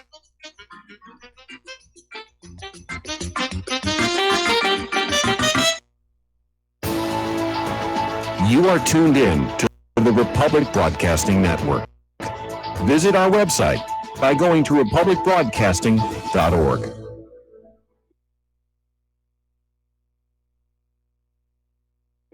Homeowners, are you in foreclosure, expecting to be served with a foreclosure lawsuit, or suspect your lender has coerced you into an illegal mortgage transaction?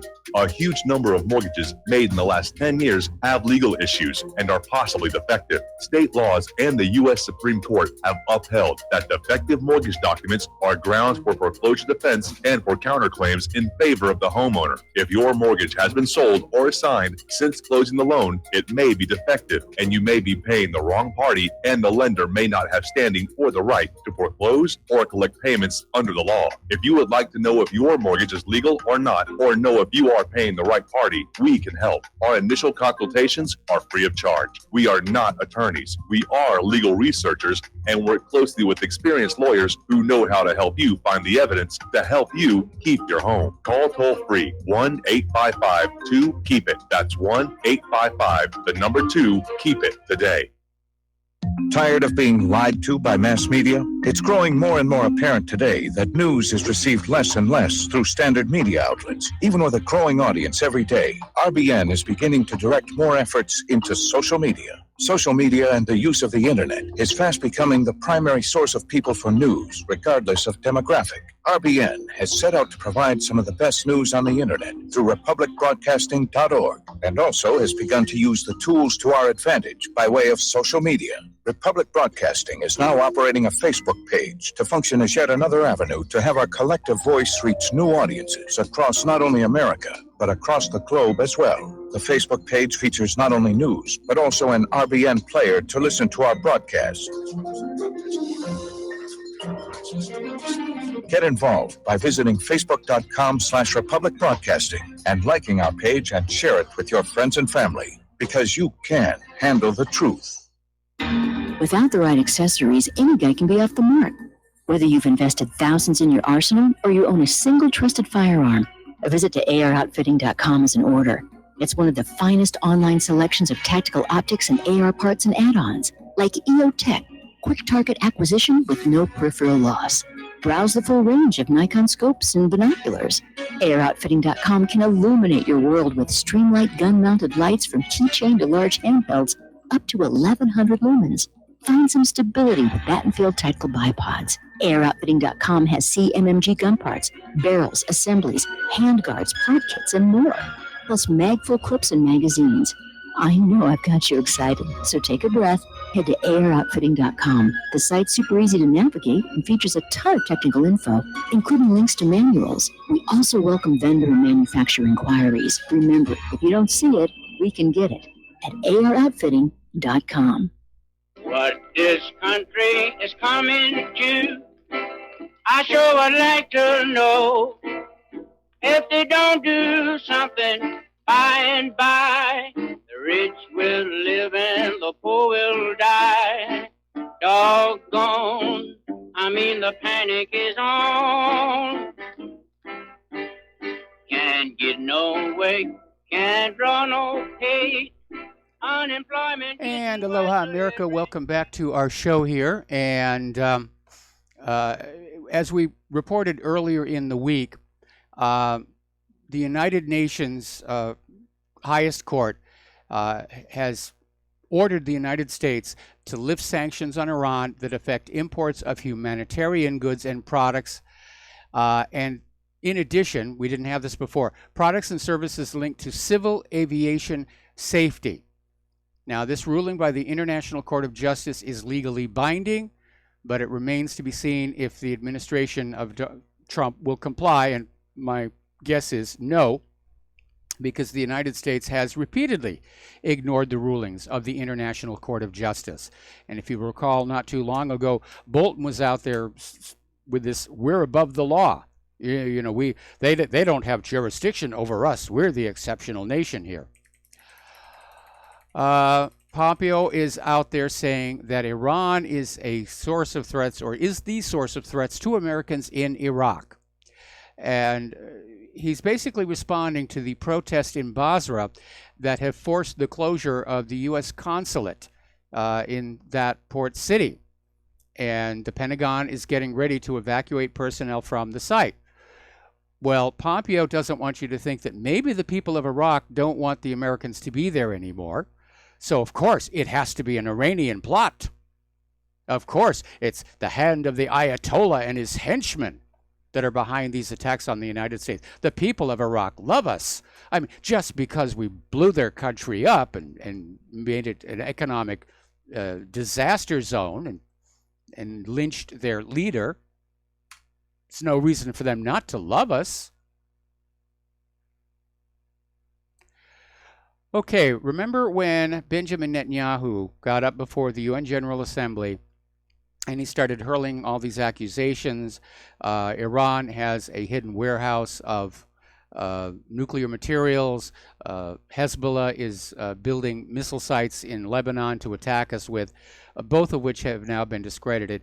It turns out that pretty much everybody in that room were not impressed. And probably that's because so many of them remember that silly cartoon bomb that he did. But he got low scores on that. But I guess Netanyahu's idea is just keep hurling the accusations. If you keep hurling the accusations, people will eventually believe it. Or they'll just get so tired of fending it off, they'll say, okay, Iran is bad. Israel is basically talking tough about the development of the S-300s in Syria. Defense Minister Avigdor Lieberman basically said Israel cannot give up operations in Syria. Not will not, cannot. And he's saying we're not happy about the presence of the S-300, but we're not looking for adventures, but we have to protect our vital interests. And apparently Israel's vital interest is going on into Syria and blowing stuff up. And they like being able to do it at low risk, but the risk just went on up. Now, there's an Israeli minister, Tsaki Hanagba, the country's regional cooperation minister. He's a non-voting member of the Security Cabinet. Basically came on out and said the S-300 systems cannot detect our stealth fighters. It's a blanket declaration. Doesn't matter. It's going to be completely invisible. And we're going to be able to fly right in and destroy them right on the ground. Well, there are two problems with that. First of all, the closer you get to that radar, the more visible you're going to become. There's no such thing as perfect stealth. In fact, they don't even use that word much anymore. It's low observable. And that's what all that engineering is about, to reduce your radar cross-section. But those are powerful search radars on those air defense systems, because they have to be able to see out way past as far as those missiles can fly, which is a long distance. If you're flying right at that radar, there will be a point where they'll get a hit off of you.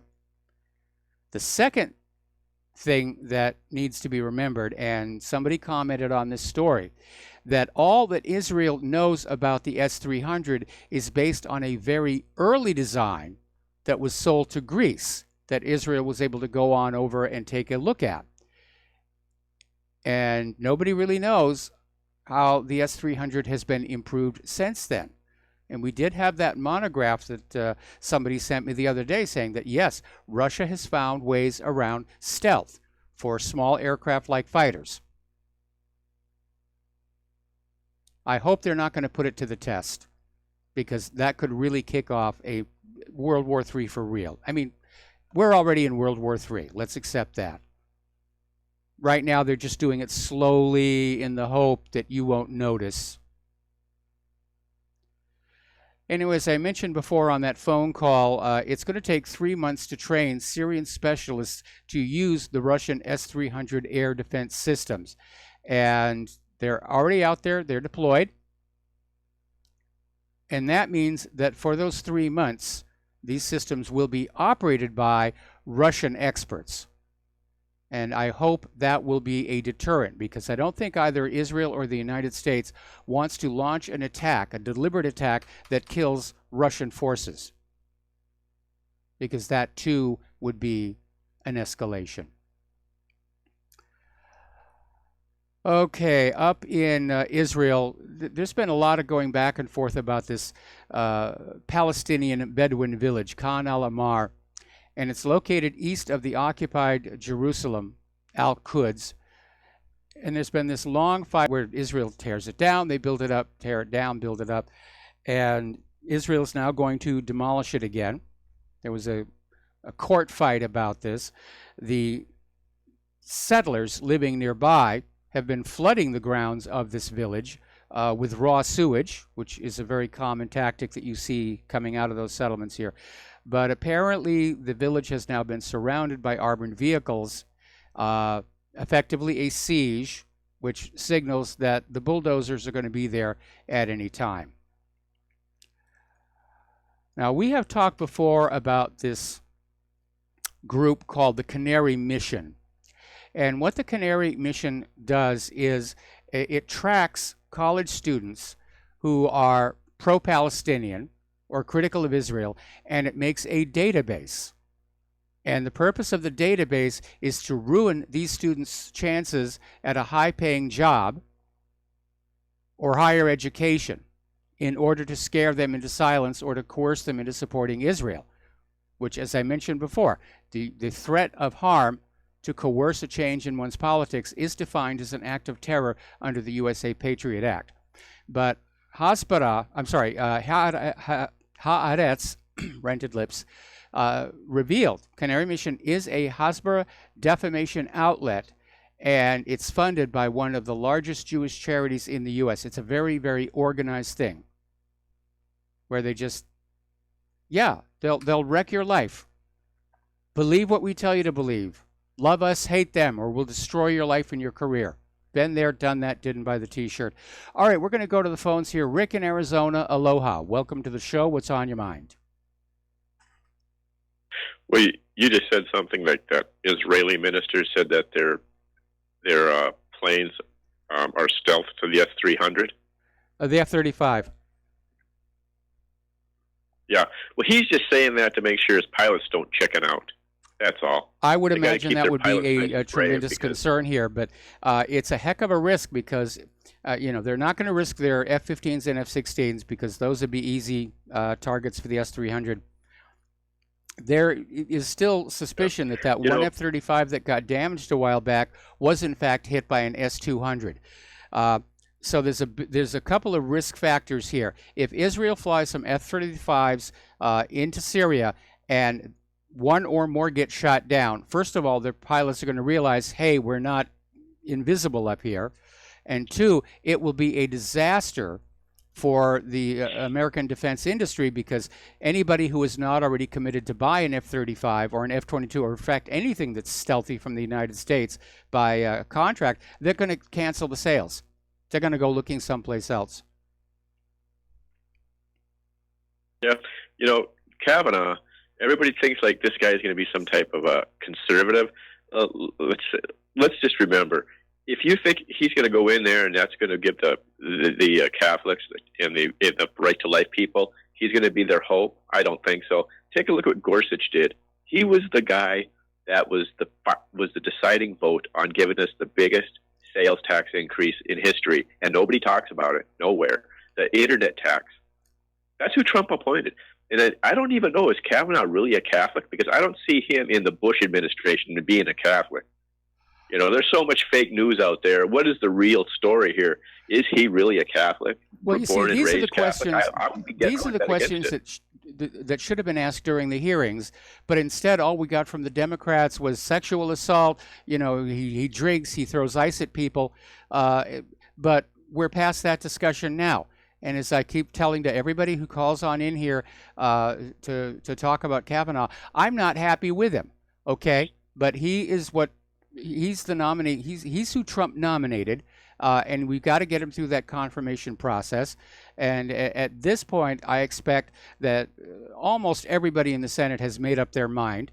And it looks like, barring a surprise of some kind, that he is going to be confirmed. Yeah. Well, I just think he'll be just like everybody else. He'll vote on the Israeli line, and he'll vote. We'll still have abortion till the people that want the right to life. You're still going to have abortion in this country 20 years from now, unless you're going to pick up sticks and stones and try to stop it. Thanks for taking my call. All right. Well, thank you very much here. And again, I'm not a pick up a stick or a stone person. I understand we may hit that point. I'm watching the video of these protests against Kavanaugh that border on riots. People are being arrested. And yeah, it could come to that. I'd hate to see that happen. I'd hate to see that happen. If you go back and you study the history of the Civil War, virtually everywhere that it was being fought was pretty much destroyed. Cities were burned, farms were wrecked, railroad lines were torn up because the railroads were critical for moving troops and munitions. And so it was always a big deal about gaining control of the rail lines or failing that to destroy them. This nation's already in such bad shape. I don't think a civil war is a good idea right now. But that's just me. Getting on back to Israel, a 15-year-old Palestinian was shot and killed for protesting. Was shot in the head by Israeli forces as he took part in protests near the Erez crossing in northern Gaza. Now, another phone call. Peter in Los Angeles, aloha. Welcome to the show. What's on your mind? Hey, Mike, you know, when you talk about the performance of the Israeli military, I just have to call in. I wanted to mention that the Israeli Air Force, the famed, the legendary Israeli Air Force, which has managed to get absolute air superiority over every refugee camp, in the Middle East.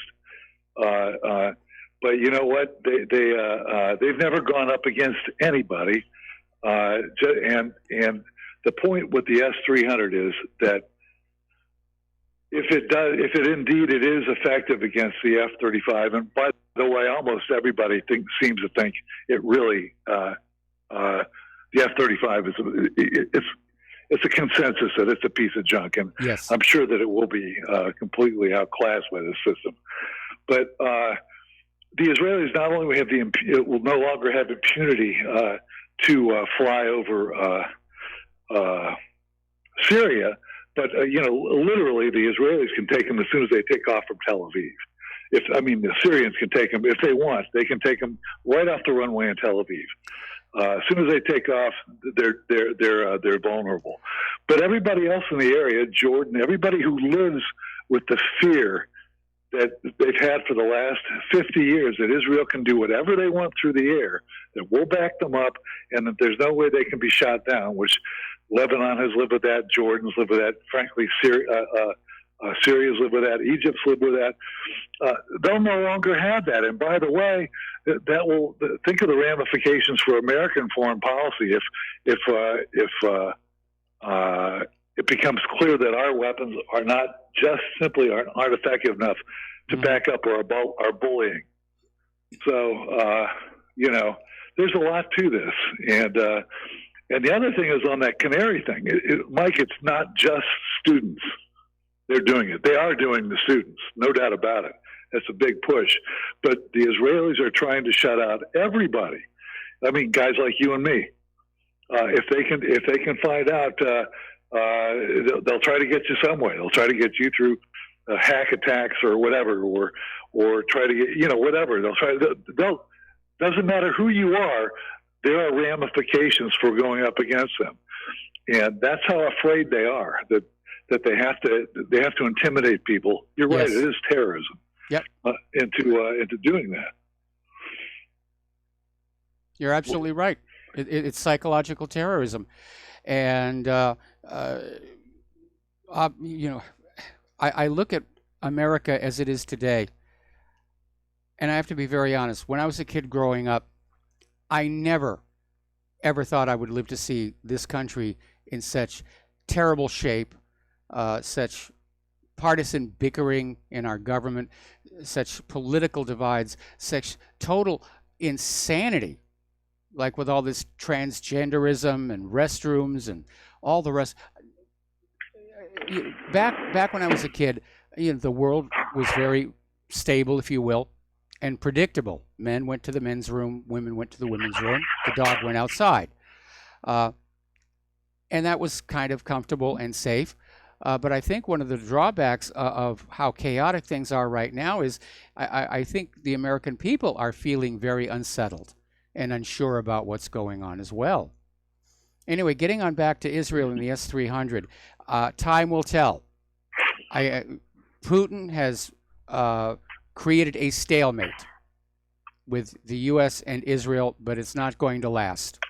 At some point, something is going to happen. And like I said, the most likely outcome that I can see right now is that the U.S. is just going to throw missiles at those S-300 sites until the S-300 sites run out of their missiles, and then they'll destroy the sites.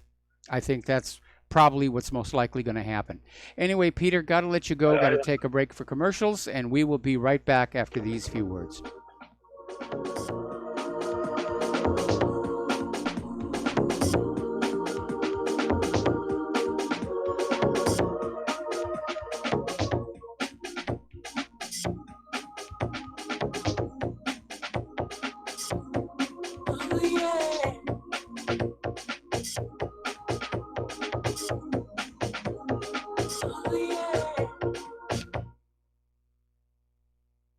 This is too good to be true, except this time it is real. 100%. No joke. How about a $25,000 membership to Front Sight Firearms Training Facility as a thank you bonus for a one-time donation to RBN of only $500? It is a Commander lifetime membership with no yearly fees or dues. The training is free for the rest of your life with over 50 different classes. Then leave it to your designated beneficiary. You provide the approved firearm, holster, ammo, eye, and ear protection. Many features and bonuses are included, more than you would ever expect or believe. This is the ultimate graduation present, wedding gift, etc., etc. See the details. Go to RBN's webpage and frontsight.com to make it happen. You will hear this offer only on this radio network. Help keep RBN alive. Tell 5. Many people write us about their experience with Extendivite. Allow me to read you some from Amazon.com. This product is superb. I have been taking it for about a year now, and I can feel my cardiovascular system run like a Swiss watch. I definitely recommend this product for anyone that has high cholesterol, high blood pressure, and heart palpitations, A+. It's potent, but it works. I have been waking up for the past 3 years with numb hands, and a week into using Extendivite, my numb hands seem to have cleared up. My circulation was off, and now it's back on track. So I'm happy. I feel so energized, and I have my husband on it now. My mother-in-law has cholesterol problems, so I bought her a bottle as well. Thank you so much. Love the product. Tell us your story. Get Extendivite today. Call 1-877-928-8822 or visit heartdrop.com. Extend your life with Extendovite. I'm getting older and noticing that my body just doesn't work as well as it used to. So I like to keep fit as possible by hitting the gym a few times a week. Recently, I started having a nagging bicep pain, and it got so bad I couldn't even lift the weights. When I was complaining about it to a friend, he told me about Angioprim. He said chelation helps remove toxins, heavy metals, and cholesterol in veins and arteries that may cause blockages. You know, after just 1 week of taking Angioprim, the pain was gone, and now I'm back in the gym full strength. Scientific research research proves the active ingredient in Angioprim has superior oral chelation action that helps promote cardiovascular health. So to learn more, go to angioprim.com. That's ANGIOPRIM.com, or talk to a trained consultant. Call Angioprim toll free at 877-882-7221. You'll feel better with more energy. Call 877-882-7221 or go to the website angioprim.com. If you got the money, honey, we got the bombs. We'll plant 'em anywhere you like and blow up anyone. Whip this world into a frenzy, killing babies, dads, and moms. If you got the money, honey, we got the bombs. If you got the money, well, we won't say we did. The towers. And aloha, America. Welcome back to our show here. And still talking about Israel and Palestine, where the current U.S. government policy is that Palestine is not a state and that the Palestinians should surrender their right of return. And this is how Donald Trump says he's going to solve the Palestinian problem permanently. In other words, they just sort of fade away. And again, this is always in favor of Israel. And I think the world is looking at the United States and realizing how much under Israel's control our government has become. And it's very alarming when you have a powerful military like the United States that is under the control of a foreign power. That can scare a lot of people. Now, do you remember Ahed Tamimi? She was that young lady, slapped a soldier who had hurt her brother. She went to prison for a while. She's out. She's now become the iconic face of the resistance movement in Palestine. So she's up in Spain with her family to participate in various social, political events. And there was the Real Madrid, which is a team, and they gave her a T-shirt, and there was a picture taken of it that went in the world media. And Israeli authorities are now calling this Real Madrid team indirect terrorists for giving her a shirt. I guess when they can't really accuse you of committing an act of terror or even thinking about an act of terror, you're now an indirect terrorist. Now, Real Madrid has not issued any official statement about this. It just appears to have been some of the team members just giving her a team shirt. And Israel, I think, overreacted on that one. So we know what's going on in Syria is that Putin has basically blocked the U.S. and Israel. It's a stalemate down there. But the U.S. still wants war because too much of our economy is now dependent on war. You've heard the old saying, war is good for the economy. No, it isn't. It's good for the military economy, but it's bad for everybody else.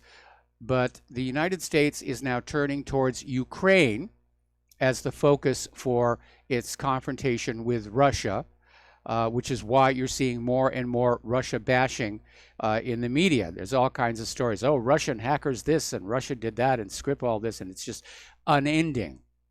But it does look like the U.S. is switching to Ukraine as the locale to really get World War III going for real. And again, there's no way they're going to be able to keep this from going nuclear. At some point, whichever side feels they're losing and cannot prevail in a conventional war, they will resort to the nuclear weapons. I think it's going to be the United States. I don't think we can pull it off against Russia and China. We're going to take a break for station identification, and we'll be right back.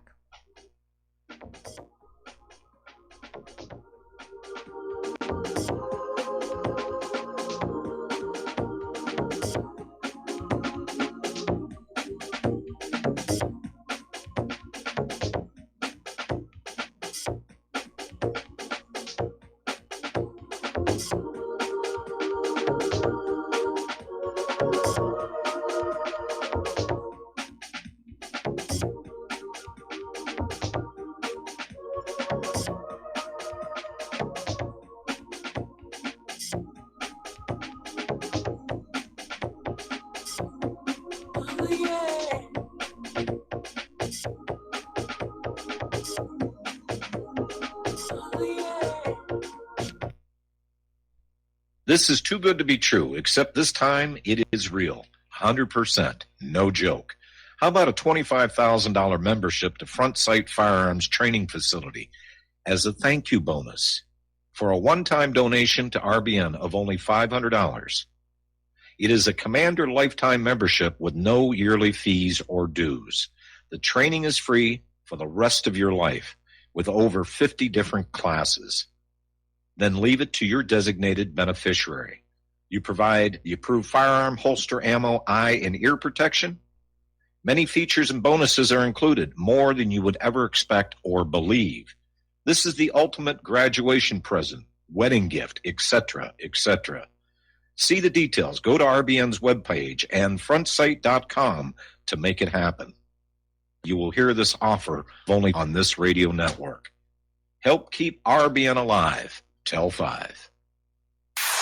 You're listening to Republic Broadcasting Network because you can handle the truth.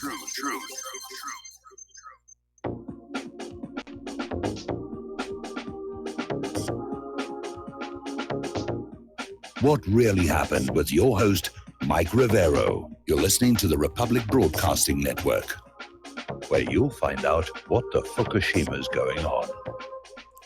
And aloha, America. Welcome back to our show, hour number 3. The phone lines are open, 800-313-9443.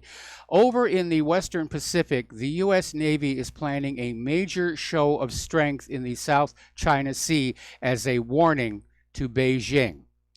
Now, so far, the U.S. has been sort of poking gently at China by sending cruisers near the islands in what they call freedom of navigation operations, to say we have the right and the means and the ability to go here, flying nuclear-capable bombers near the islands.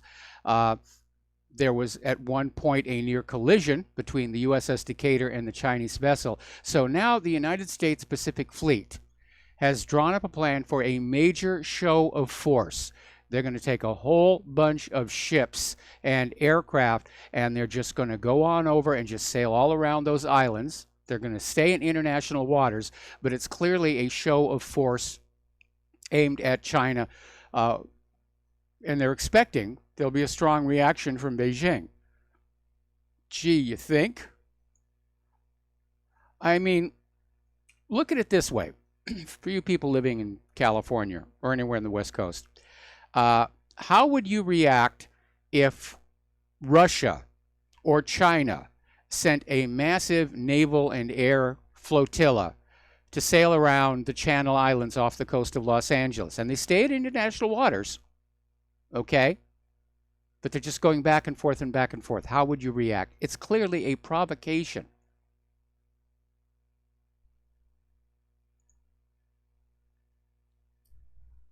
And it does seem insane when you look at how poorly the United States is already doing in Afghanistan and Syria, certainly, for them to be poking military peers, near equals militarily. It's just insane. As I mentioned on that phone call earlier, India is trying to get a U.S. waiver for its planned purchase of the S-400 air defense missile system. And the United States is warning that India's planned purchase could lead to sanctions by Washington. How dare you buy the Russian weapons? You will buy your weapons from us. Yours are expensive and don't work. That's entirely beside the point. You will buy our weapons or we'll sanction you. All right, we're going to take a phone call now. Jim in New York, aloha. Welcome to the show. What's on your mind?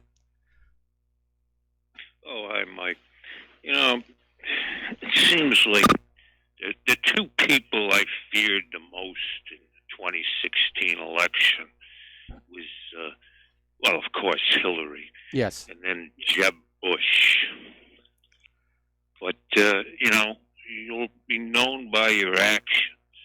It seems by his actions. Trump is like Jeb Bush. I mean, look, we got, I didn't know, Kay Bailey Hutchinson is ambassador to NATO. Yes. Oh, my God. That's just scary. I mean, you got Bolton and Haley. It's total neocons. You know, and I think when Trump ran, he was the Republican version of hope and change. Just like Obama. Obama said some good things in 2008. Yeah. But And Trump said good things in 2016. But once they get in, it's like they're powerless. And it seems the right, the quote patriot right, the Alex Jones type people, they're like totally asleep. He can do no wrong, you know? yeah. No, Trump's a disappointment. There's no two ways about it. And you're right. Back in 2008, Barack Obama was campaigning on ending the wars and bringing our people home. And yeah, they say whatever they think you want to hear to get your vote, and then they get on in and they basically return the favors to their backers and supporters. And Trump has been a tremendous disappointment. Yeah, I think they really are puppets. I mean, did you know that Trump is giving heavy military hardware to police departments across the country? He bragged about it as a speech. If Obama had done that, his quote patriot radio would be going nuts. Oh, it's a police state. You know, it's Trump. It's martial law.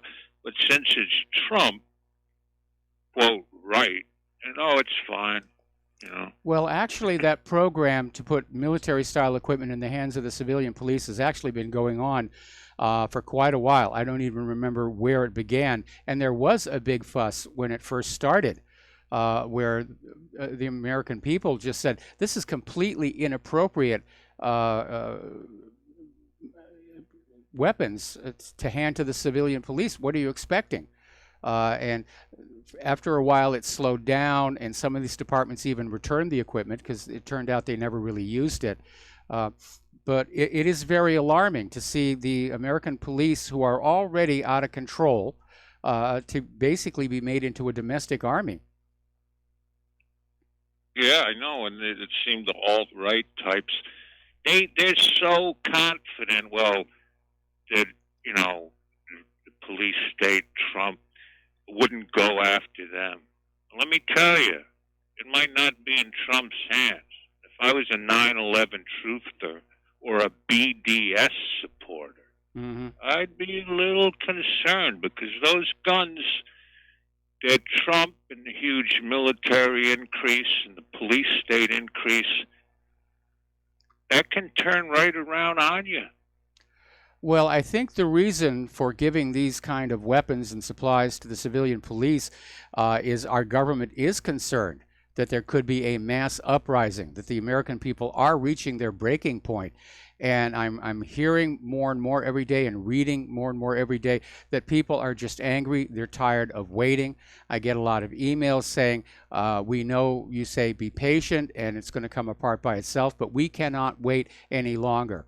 And obviously this militarization of the police, along with this the attempts to disarm us, to find reasons to take away our Second Amendment rights, basically indicates a government that intends to hang on to power no matter what happens.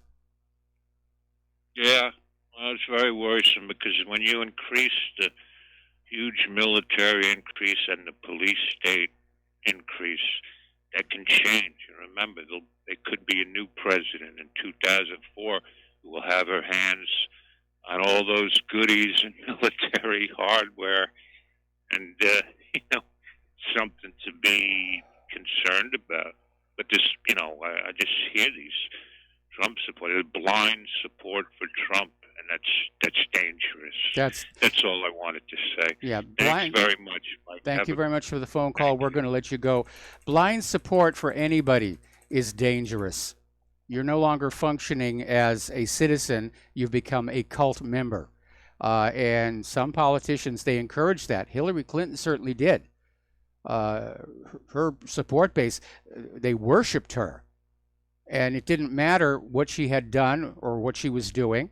Yeah, we support you. And that always is dangerous. That's the first step toward fanaticism, which we're seeing all over our country now. All right, we're going to do a shout out now to our on-air affiliates who are rejoining our network. This next story, this came out of antiwar.com. This is very scary.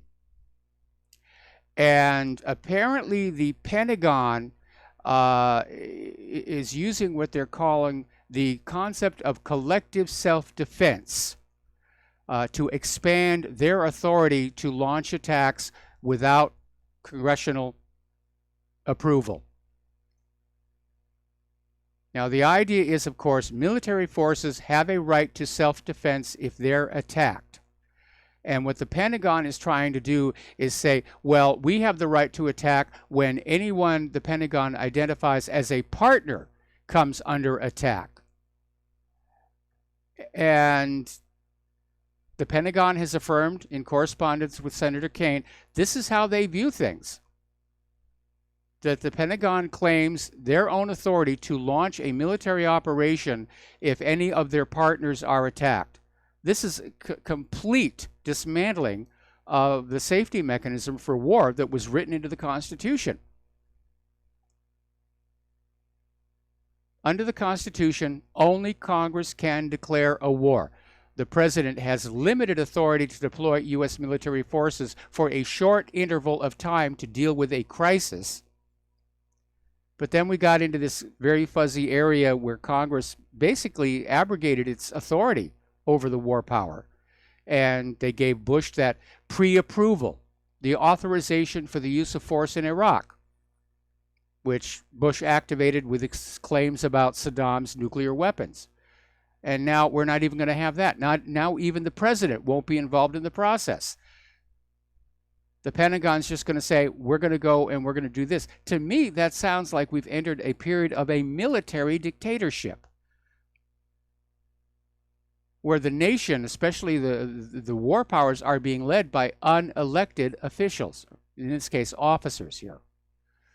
There's another article that came out from Journal Neo, and it's warning about how many American politicians seem ready, willing, and eager, in fact, to go to a nuclear war. And we know that a while back, Paul Craig Roberts came on out and said that a lot of his sources inside Washington, D.C. confirmed there was actual serious talk about a preemptive nuclear attack on Russia. These people are genuinely insane. All right, we're going to take a phone call from Mark in North Carolina. Aloha, Mark. Welcome to the show. What's on your mind? Hey, how you doing, Mike? Mike, I was just thinking when you said about the South China Sea, and I wouldn't be surprised if we're not going to see something like Russia or China saying, okay, you want to play around in our coast? We're going to play around in your coast. And they show some kind of a show port either in the East Coast, the West Coast, or maybe even in the Gulf of Mexico. I'm not sure how much the Gulf is actually international waters or not, but I know that, Pacific or the Atlantic, and you're going to start seeing Russian fleets, or Chinese fleets, and say, okay, you want to play games? We'll play games too. That's all. It's the chat. Like I said yesterday, these people are out and out insane running our government. They have no concept of reality. That's the problem. It's I know. I remember Paul Craig Roberts saying what you said. He said he did, but he says Washington is full of madmen. Yeah. It does seem that way. I wonder if they're all on prescription antidepressants, because I've mentioned many times before, the quality of thinking coming out of Washington, D.C. is not very good. Yeah, I really do. I really think Prozac. I think a lot of them are Prozac. They got to be. You can't be. I don't know. They can't be that stupid. A lot of them have lived through the Cold War and all that. A lot of them remember the Cold War. They cannot be that stupid that they think that we can survive a nuclear war or we can win a nuclear war. Nobody's going to win something like that. Even if we hit them, Russia first, Russia's already, they've got it into their computers. The minute them missiles start flying, they're going to return. Yep. Okay? It's kind of like what happened and unfortunately we're leaving it more and more to computers. Kind of like the Terminator. Terminator, I think, was a great movie, really.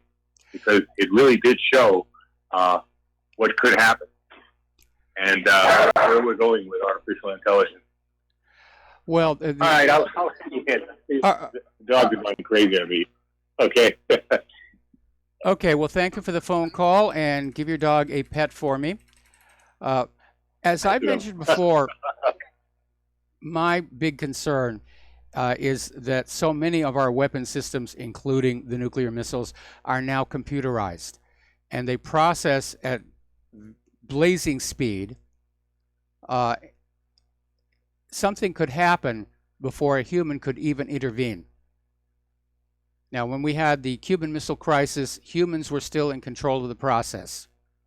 You had President Kennedy, you had the commanders on the ships, they had their keys. Nothing was going to happen without a human saying, we're going to go for it. But so many of our systems are automated. You could have a malfunction, you could have a software error, and it could all be over. Something really bad could happen before anybody could intervene. I think that's what happened to TWA 800 as just one example. Now, there's another story that came on out. This is from defensenews.com, and it's a cautionary article saying that the United States may not be able to fight two big wars at once. Now, the author of this article is confident that the U.S. military would be able to handle itself adequately in a single major regional conflict while still maintaining small operations around the globe. But its marginal capabilities mean America would struggle if forced to take on a second major conflict at the same time. I think what they're wargaming here, of course, is the U.S. against Russia in Europe and the U.S. against China here in the Pacific. And this is all coming out of the Heritage Foundation's 2019 Index of U.S. Military Strength. Now, the reason this is very interesting is that following World War II, U.S. military doctrine was to be able to fight two major wars on two different continents. And despite the staggering amounts of money poured into the Pentagon, this report says that goal may not have been accomplished. And of course, the other factor is the U.S. has been at war on many parts of the globe over the last 17 years, longer than World War I and World War II put together. The stockpiles are drawn down, the weapons are worn out, the troops are demoralized, the new weapons coming out of the defense plants are junk. In fact, it's entirely possible that America's military has decayed into a hollow shell, and that it's all bluff and bluster to sell the weapons and hope that they never actually get used other than for demonstrations and air shows, because you make big money. That was the deal on the Cold War in the 50s and 60s. They made up all these weapons and they sold them with the idea they're never really going to get used, so they don't really have to perform the way we said in the sales brochure. Now, another story, this one out of Military Times. There's a 2018 Rand Corporation report on health promotion and disease prevention that has shown up that the military's physical fitness is not very good. And the study featured roughly 18,000 randomly selected participants across each of the service branches and showed that almost 66% of service members, 2/3, are either overweight or obese based on the military's use of body mass index as a measuring standard. Now, that is a cause for concern, especially in the forces that have to work on the ground, like the Army and the Marines.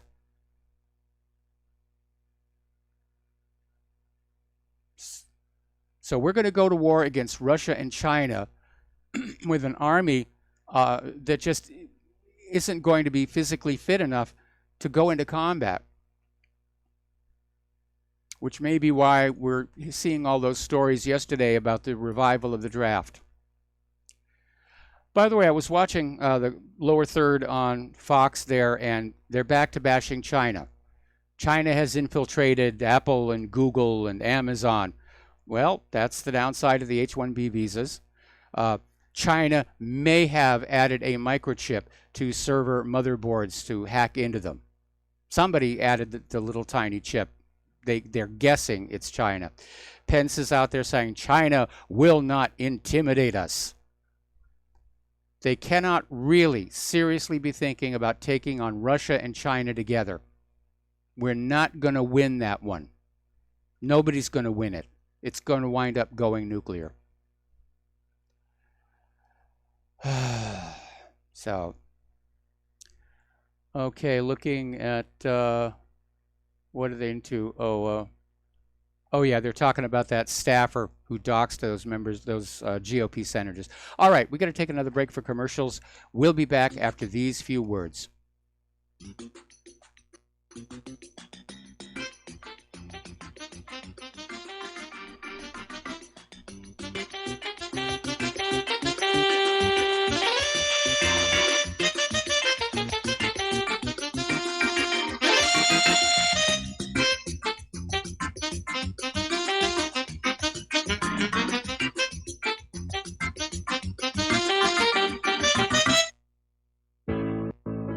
Many people write about their experience with Extendivite. Allow me to read you a few from Amazon.com. My wife and I both use Extendivite and are very pleased with the results. It has helped to stabilize our blood pressure and to make both of us feel healthier. Good product and good buy. So far, so good. I've been taking Extendivite 3 times a day, only a short while now, but already I've noticed the circulation in my hands and feet improving. They tingle. I like the idea of taking something herbal rather than pills. I take Extendivite 3 times a day, every day. I think this supplement has helped with my increased fitness regime and to lower my blood pressure. Tell us your story. Get Extendivite today. Call 1-877-928-8822 or visit heartdrop.com. Extend your life with Extendivite. Folks, we're living in a world the likes of which we've never perceived any clearer than we do now. The plan for global governance has been in the works for generations and would have likely been achieved by now, but for the fact that the globalists left open their Achilles heel. With all their tools, Federal Reserve System, fiat currency, no child left behind, and then Common Core education introduced to our schools to dumb us down, vaccines, pharmaceuticals to lobotomize us, GMO foods, insertion of compromised or bought and paid for politicians, judges, mainstream media propaganda, all pieced together like a puzzle designed to ultimately bring the world under submission. But with all their strategy, they forgot one thing: knowledge. And knowledge is power. With knowledge, their bombardment is nullified. Folks, with that, as brilliant and knowledgeable as you've become, among the wisest audience of any radio audience in the world, and you are, I want you to take a moment to reflect and ask yourself, how much of that knowledge did I obtain from Republic Broadcasting Network? How high has my consciousness been raised since I've been a listener? How fast am I now able to discriminate truth from fake news by being a Republic Broadcasting listener? How clear am I now able to see the world since I've been listening to RBN? Ask yourselves those questions, folks. Then ask yourself, what is that knowledge worth to me? Like my morning coffee, how would I survive without it? A voice of truth in a sea of lies. Do we not all need to make sure it survives? Like public broadcasting, we are now finding we can only survive with listener support. Censorship, advertisers being attacked, truth itself being attacked. It's the only way through this. We at Republic Broadcasting humbly ask you to become a supporter. Look at your budget and make a determination of what Republic Broadcasting is worth to you and what you can afford on a monthly basis. Go to republicbroadcasting.org and pledge 20, 30, 40, 50, if possible, 100 a month or more if it's affordable. Click the donate button and become a regular monthly donor. Assure both us and yourself that Republic Broadcasting truth will continue to flow like that morning coffee. The network thanks you.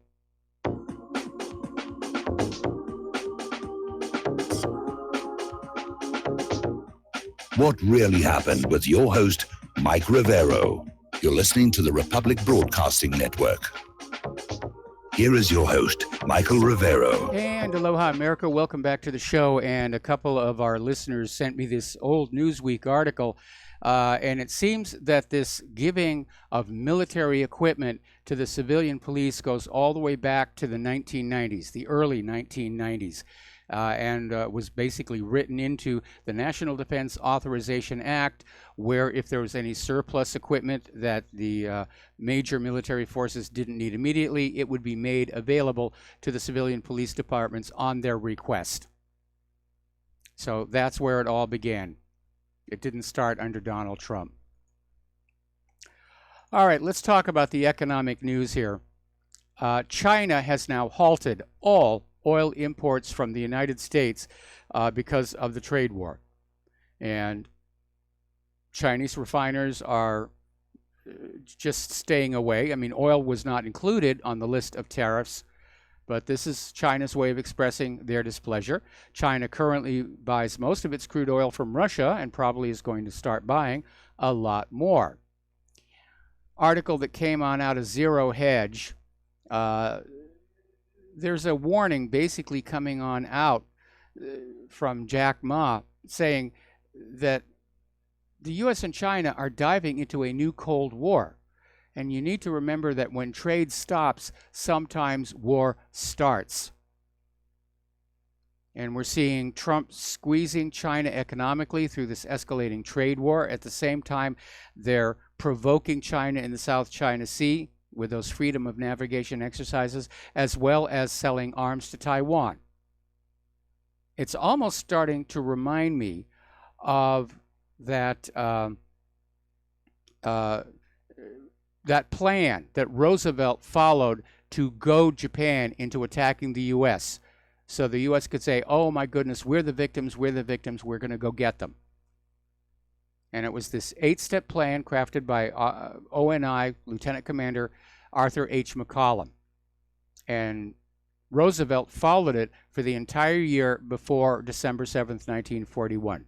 You were never supposed to know that. You were supposed to think the Japanese just had attacked us for no really good reason at all here. So we're seeing these little picks and probes and provocations. Here's an interesting development. Switzerland has said they will now join a new global interbank payment system independent of the United States. The world is decoupling from the United States. They're decoupling from SWIFT. They're setting up parallel systems. And for Switzerland to say they're ready to bail on the U.S.-centric system, that is significant. All right, we're going to take a phone call here. Rob in Western New York, aloha. Welcome to the show. What's on your mind? Hi, Mike. I'm another caller calling in about Kavanaugh, so sorry about that. But I just want to start off saying that I agree with you. As you know, he's not a perfect candidate, but at this point, I think it's more important that he gets nominated for the sake of truth. Just the fact that he isn't guilty of what he's being accused of. We can't let this precedent be set that people can just make up accusations about people. So, you know, all these nitpicks aside, I think it's just important that we push him through. My question for you, though, is like everyone's starting to get confident that he's going to get through, but from my understanding, from what you said, the senator from Alaska is not going to vote for him, and it's still sounding like Flake is considering flaking out. So if the two of them don't vote, doesn't he not get nominated? He's already nominated. We're talking confirmation, but you're right. It's too close to call. It is really too close to call, and I imagine the phones are ringing and deals are being made and threats are being issued and money is being offered on both sides of this issue, and we're not really going to know until the vote is held. It's not over until the fat lady sings, and it's a terrible way to run a country.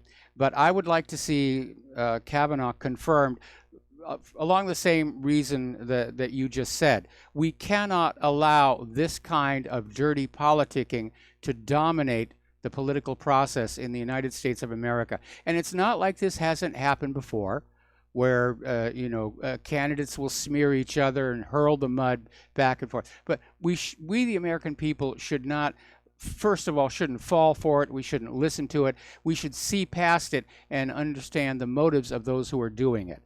So again, I'd like to see him confirmed. At this point, it is definitely too close to call. We hear there's 51 Republican senators, right? So they can only really afford one to not vote, and then Pence would have the tiebreaker. Is that correct? Or to vote the other way. Yeah, it could come down to Pence. It could come down to Pence being a tiebreaker.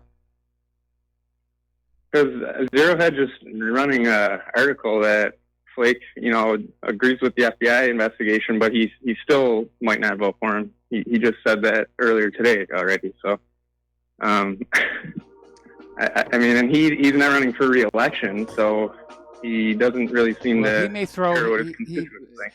But here's the bottom line: if the Senate vote is a tie, Mike Pence makes the decision. That's his job as president of the Senate. All right. Thank you for the phone call. We're going to let you go and take another break for commercials.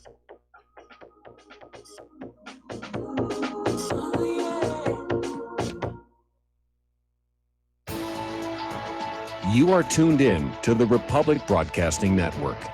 Visit our website by going to republicbroadcasting.org.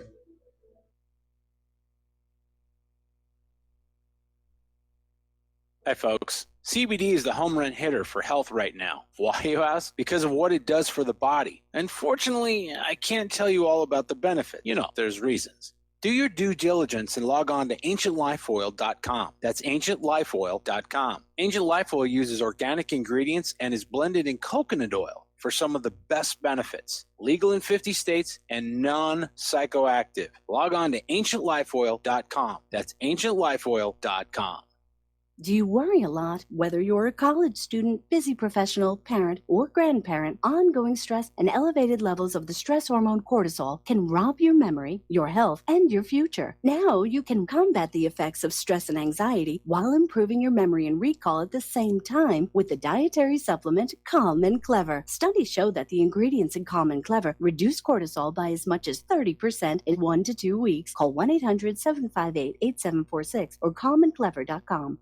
The First Amendment in the Bill of Rights limits the government's power by ensuring the freedom of speech and preserving the rights of the people. Every day that passes, our rights gradually slip away. It's time to take a stand and let the government know we're tired of losing our rights. LibertyStickers.com will allow you to express your rights and allow millions of people to see you stand up for what you believe in. LibertyStickers.com carries the largest selection of bumper stickers online, ranging from political to humorous, and is your #1 source for Ron Paul for President stickers. As always, you can find your favorite stickers that protest the war and the president. Don't see what you're looking for? Liberty Stickers will custom make stickers that will let you get your message across for all Americans to see. Go to LibertyStickers.com and see pre-made stickers that will get everyone talking. That's LibertyStickers.com or call 877-873-9626. Liberty Stickers, the world's most dangerous stickers.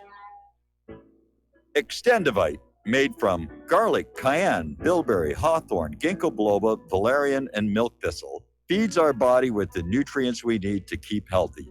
Just listen to what Arthur had to say. I was just calling to tell you what a great product you have. I had used this about 10 years ago after I had congestive heart failure. And it fixed me up and got me going for the last 10 years. Lately, I've been having heart trouble again, so I placed another order because this was the only thing that ever worked. I just wanted to let you know that you have a great product. Thank you very much. Tell us your story. Get Extendivite today. Call 1-877-928-8822 or visit heartdrop.com. Extend your life with Extendivite.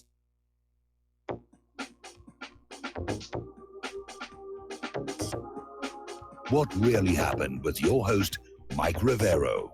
Join Mike on the air. Call toll-free 800-313-9443. 800-313-9443. And aloha, America. Welcome back to our show here. And I've just been informed by Mike in the control room. Over at the RBN website, they have a Ben Swan clip about Kavanaugh's stance on the Fourth Amendment. And Mike, if you would go ahead and play that. Well, the circus that has surrounded the Brett Kavanaugh nomination to the U.S. Supreme Court has been drowned out by 36-year-old uncorroborated accusations of sexual assault. Now, do you support Kavanaugh's nomination? If so, you likely do because you know almost nothing about his record, but you feel for him personally. Do you oppose Kavanaugh? If you do, it's likely for the very same reason. But today, we're going to tell you why, for constitutional reasons, Brett Kavanaugh should likely not be a Supreme Court justice. Is Brett Kavanaugh actually an enemy of the Fourth Amendment? Let's give it a reality check.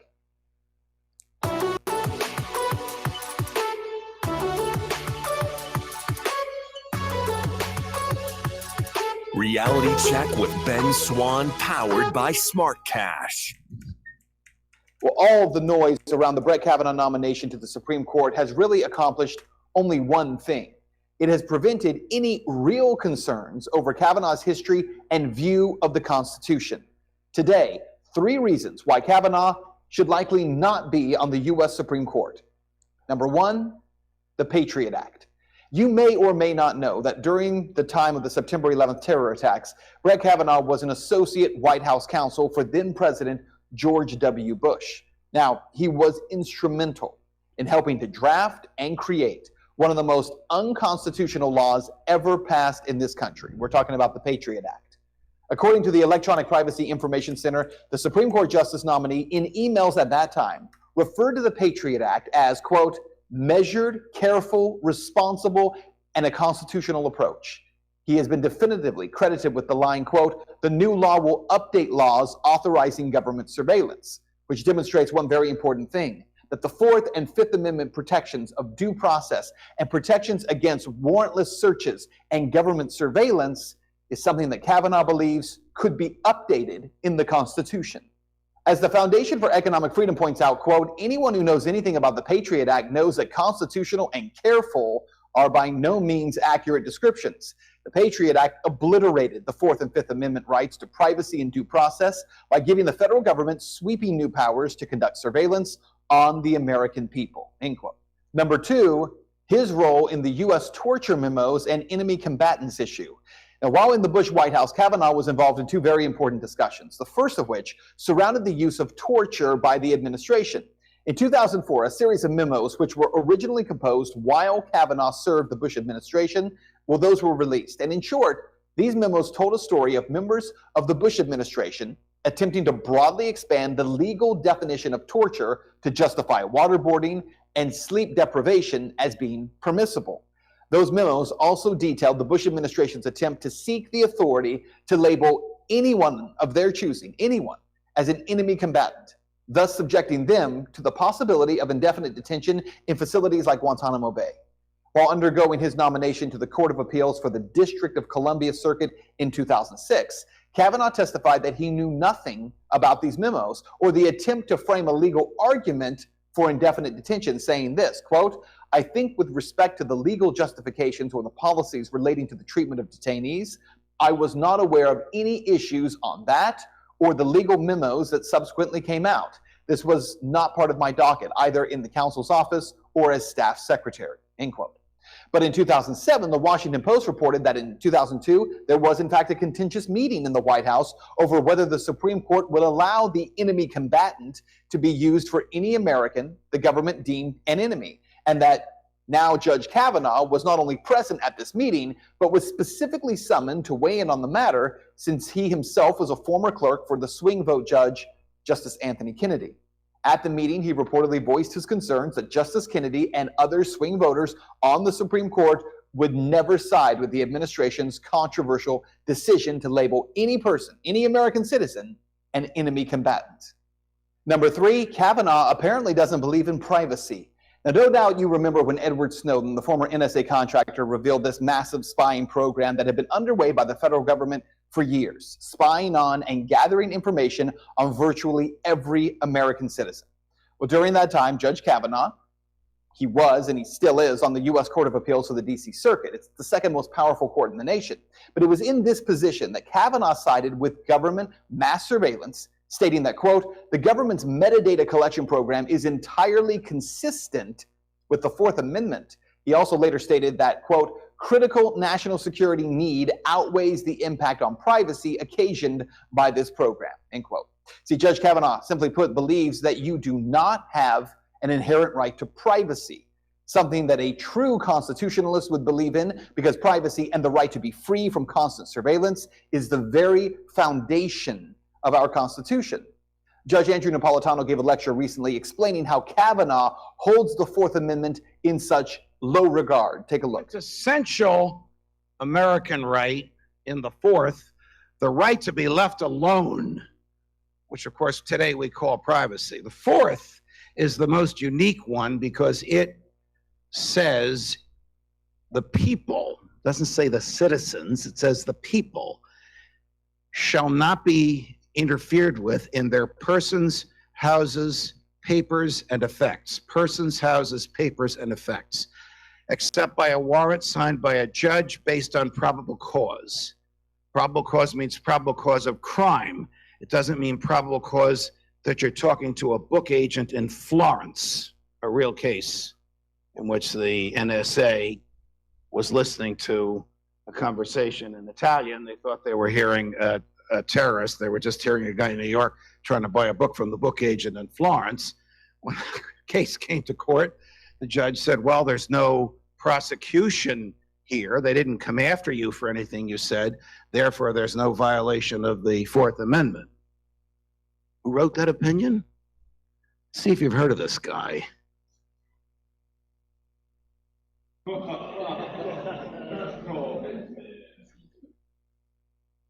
About which more later. So what you need to know is that Judge Brett Kavanaugh's nomination has, again, turned into a circus. Brett Kavanaugh, make no mistake, is not a constitutionalist. The Fourth Amendment to the Constitution is one of the most critically important in order to maintain a free republic. Brett Kavanaugh, throughout his career, has actually worked to destroy the freedoms that the Fourth Amendment protects. And that is the reason Kavanaugh should be resisted. But part of the reason that these issues are not at the forefront of this argument, because the politicians who oppose him and those who support him, virtually all of them, also hold the Fourth Amendment in contempt. They also, all of them, don't believe that you have a right to privacy or freedom from unlawful search or freedom from government spying. See, Brett Kavanaugh's appointment to the U.S. Supreme Court, if it happens, it's not a disregard of women, as the media will tell you. It's a disregard of freedom. That's Reality Check. Let's talk about that right now on social media. And okay, and Ben Swann has always, laid it out. And we're all aware Kavanaugh is far from perfect. But Ben Swann, I think, did get one aspect of it correct. We're all appalled at how he was being treated by the Democrats. And what's amazing is the Democrats could have come on up and said he doesn't support the Constitution. But then, again, as Ben Swann said, none of them do. I mean, the liberal agenda has been, to take away the Second Amendment. The Israel Firsters want to chip away at the First Amendment. We are losing our Constitution and our Bill of Rights. We have a caller waiting on the line. Cameron in the United Kingdom. Aloha. Welcome to the show. What's on your mind? Hi, good afternoon, Michael. Michael, all this is WWE style entertainment. It's not politics, and it's keeping people entertained.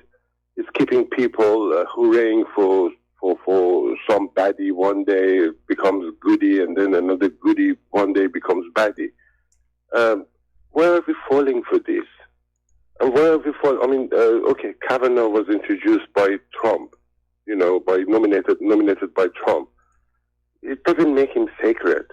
I mean, if he's anti-constitutional, then why should you hold on to him just because Trump introduced him, Trump nominated him? That's one thing. And I need to speak about this SWIFT thing as well with you, about this Chinese before we go to SWIFT here, okay, the issue is the Democrats are desperate to be able to get a liberal Supreme Court judge. We've had a liberal Supreme Court for a long time, and it's handed down some very, very bad decisions, many of which were instrumental in chipping away at our rights and freedoms. And with a liberal Supreme Court judge, we're only going to get more of the same. Now, I don't know about, Kavanaugh. I'm concerned about his attitude toward the Fourth and Fifth Amendment. But Ben Swann missed an important part of his comment about the NSA spying, because that case was only about the metadata. It wasn't about recordings of our phone calls or videos of us going on about our business. It was that cell phone data that was being collected. And so it was a very narrow context. And I think Kavanaugh's thinking was that since the government wasn't actually spying on you, but merely on your hardware, that didn't represent a Fourth Amendment violation. And so we got to be very, very careful that we not get stampeded one way or the other. Yes, but I mean, these things happen in steps, Michael. They don't happen overnight. Everything happens overnight. They happen step by step. And they start with little things. They start with metadata. And then they sort of progress from there on. I understand what you're saying. No, I understand that the surveillance state is encroaching, and I understand we have a government that is openly contemptuous of the Constitution and the Bill of Rights. Remember when Bush called it a blankety-blank piece of paper? And that's the reality we're having to deal with right now. But I'm still one of those persons who thinks we have to still try and work within the system, even though the system has become hopelessly corrupt. Because the only other alternative is to hit the streets and start a revolution, and I'm just absolutely opposed to that because a lot of... Sorry, Michael, I didn't mean to intrude. Carry on, please. Go ahead. You wanted to talk about the SWIFT system. No, I was just saying that it shouldn't be. It's not the alternative that people go in the streets. The alternative is that people actually do what Gandhi did, to stop paying taxes, to stop paying bills, to sort of uprise without any violence. As you and I both know, governments are masters of violence. So they can do that without actually getting out in the street, without a shot being fired, to tell the government that we are not happy. This is what I hope we could have done in UK, which unfortunately people are too docile for that here. But in States, I think people still have a bit of sense probably to say, okay, that's it. We're going to stop complying. We're going to stop paying taxes. We're going to stop paying our bills.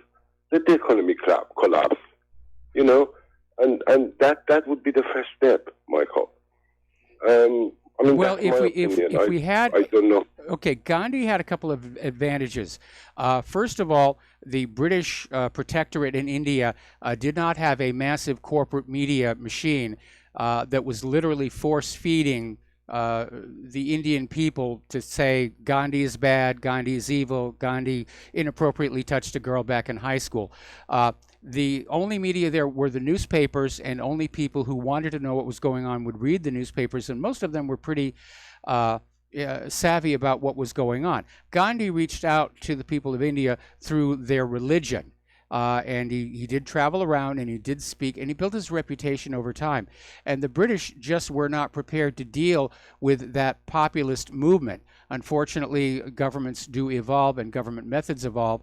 And I think we're seeing right now, or even we're seeing back in 2016 during the election, and with the turmoil over in Europe, that the real power players have said, we know how to deal with populist movements now. I think this system is going to come apart of itself. They had a really, really bad day on the stock market today. And all of the experts are saying it's going to start coming apart.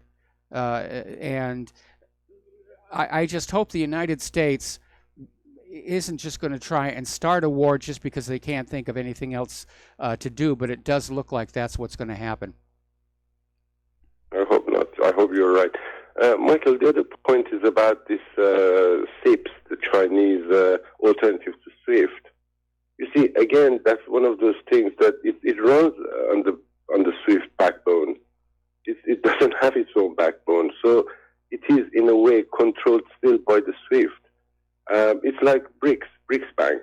The same people on the board of BRICS Bank are the same people on the board of IMF, which is ridiculous.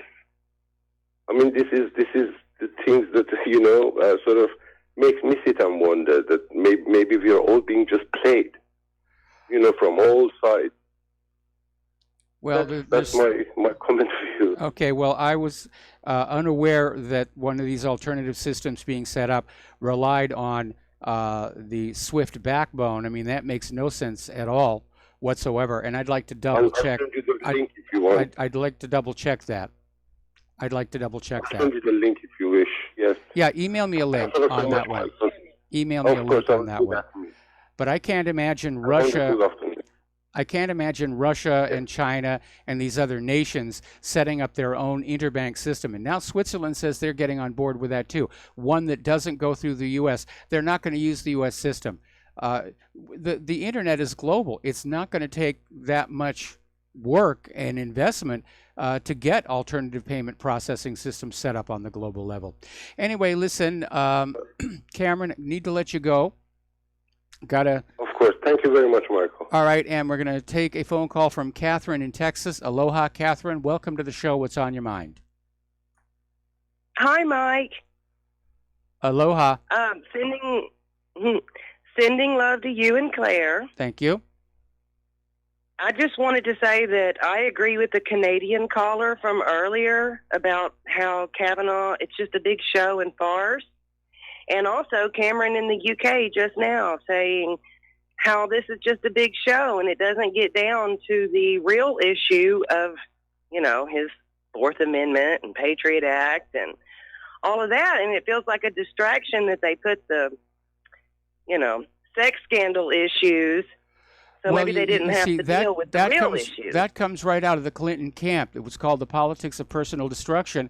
And that is because most politicians think voters are going to vote with their emotions rather than their intellect. And unfortunately, sadly, they are often correct.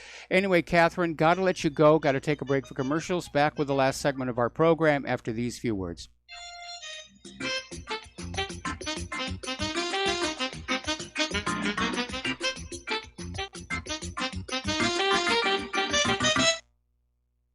Homeowners, if your lender has gone out of business or sold your transaction to another lender or servicer, you may be the victim of a wrongful foreclosure, resulting in the loss of your home. If you've already lost your home, are in foreclosure, or even in good standing, you can challenge the mortgage transaction's illegal issue, and your property can be restored to you, and your foreclosure can be stopped or reversed, and the mortgage transaction declared unenforceable. State laws, U.S. title codes, the Uniform Commercial Codes, and U.S. Supreme Court rulings have upheld that defective mortgage documentations can reverse or stop foreclosures and enforce property title claims in favor of the homeowner. We are having successes in stopping the process of foreclosure, the enforcement of the foreclosure judgments, the sale of property, and evictions after the sale. We are not attorneys, and we don't give legal advice. We are a professional team of legal researchers, providing forensic mortgage audits and expert witnesses. We have the knowledge to produce the evidence and enforce laws regarding your legal issues. We've been in business for 12 years without a complaint. Consultations are free, and we provide a free title search to confirm if your mortgage has legal defects. Please call 855-253-3748. 855, 2, keep it today. Without the right accessories, any guy can be off the mark. Whether you've invested thousands in your arsenal or you own a single trusted firearm, a visit to AROutfitting.com is in order. It's one of the finest online selections of tactical optics and AR parts and add-ons, like EOTech, quick target acquisition with no peripheral loss. Browse the full range of Nikon scopes and binoculars. AROutfitting.com can illuminate your world with Streamlight gun-mounted lights from keychain to large handhelds, up to 1,100 lumens. Find some stability with Battenfield Tactical Bipods. AirOutfitting.com has CMMG gun parts, barrels, assemblies, handguards, part kits, and more, plus mag-full clips and magazines. I know I've got you excited, so take a breath. Head to AirOutfitting.com. The site's super easy to navigate and features a ton of technical info, including links to manuals. We also welcome vendor and manufacturer inquiries. Remember, if you don't see it, we can get it at AROutfitting.com.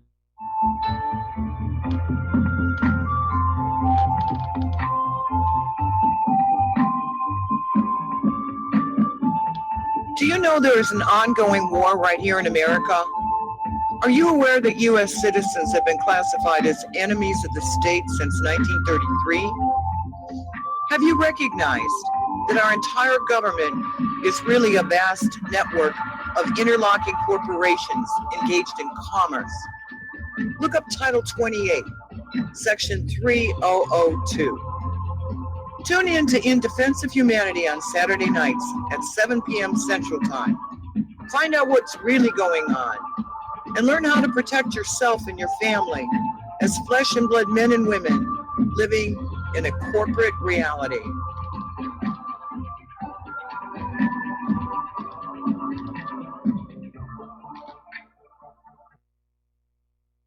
What this country is coming to, I sure would like to know. If they don't do something by and by, the rich will live and the poor will die. Doggone, I mean the panic is on. Can't get no way, can't draw no pay. And aloha America, welcome back to our show. Last segment of the program today, and looking at the corporate media, they're still going on and on about the Kavanaugh confirmation, the FBI report, and yes, it is a show, and it was a circus. And I was saying earlier in the week, in fact last week, the part that really worries me is that the corporate media is not covering other things, like what's going on with the investigation into the FBI and Department of Justice regarding the collusion investigation, and more importantly, all of these military provocations taking place around the globe. Much of that is being carried in the foreign media. We're having to go to the foreign media to find out about these things. And it does feel like, along with this fight back and forth over these sex allegations, that we are being conditized, because that's what happened back then when they were getting ready to do the run-up to 9/11. Other countries knew the U.S. was getting ready to invade Afghanistan. It was not being reported to the American people by the corporate media. We were getting Gary Condit, Chandra Levy. Oh, they had a tawdry sex affair, and then she disappeared. Ooh, did he kill her? And it just went on and on and on and on. So that when 9/11 happened, it hit the nation with an overwhelming psychic shock. And we just went along with the invasion of Afghanistan. And then we were told it was actually Iraq. And we went along with the invasion of Iraq. And we can see how desperate the U.S. government is for a war. Because without one, things are falling apart. They need a war to galvanize the nation, they hope. They think it's going to revive the economy. I don't think so. But they've just gone too far down this agenda to turn back without collapsing the economy completely. Anyway, speaking about the economy here, we were talking the other day about Verizon and how they've offshored their IT work to a company in India, and they're letting workers go. But apparently, Verizon has now extended offers to 44,000 workers to take a lucrative severance package to leave the company. So it's another sign that the U.S. economy is locking up. And finally, everyone's talking about the Chinese economy. Is it good or bad? There's a big difference between China and America, and it has to do with debt. The average U.S. household debt is 136% of household income. For the Chinese, it's 17%. They do not like to borrow money. They like to pay as they go, which would be a very wise thing for Americans to be doing. Okay, there's the music. Time for me to get on out of here. Please stay tuned for John Stadmiller, and I'm sure he's got lots to tell you. Please take what you learn here, share it with everybody that you know, email, face-to-face, SneakerNet. The social media is just getting more and more restrictive every single day. So please donate to Republic Broadcasting. Please donate to whatreallyhappened.com. We'll be back tomorrow. Aloha, America.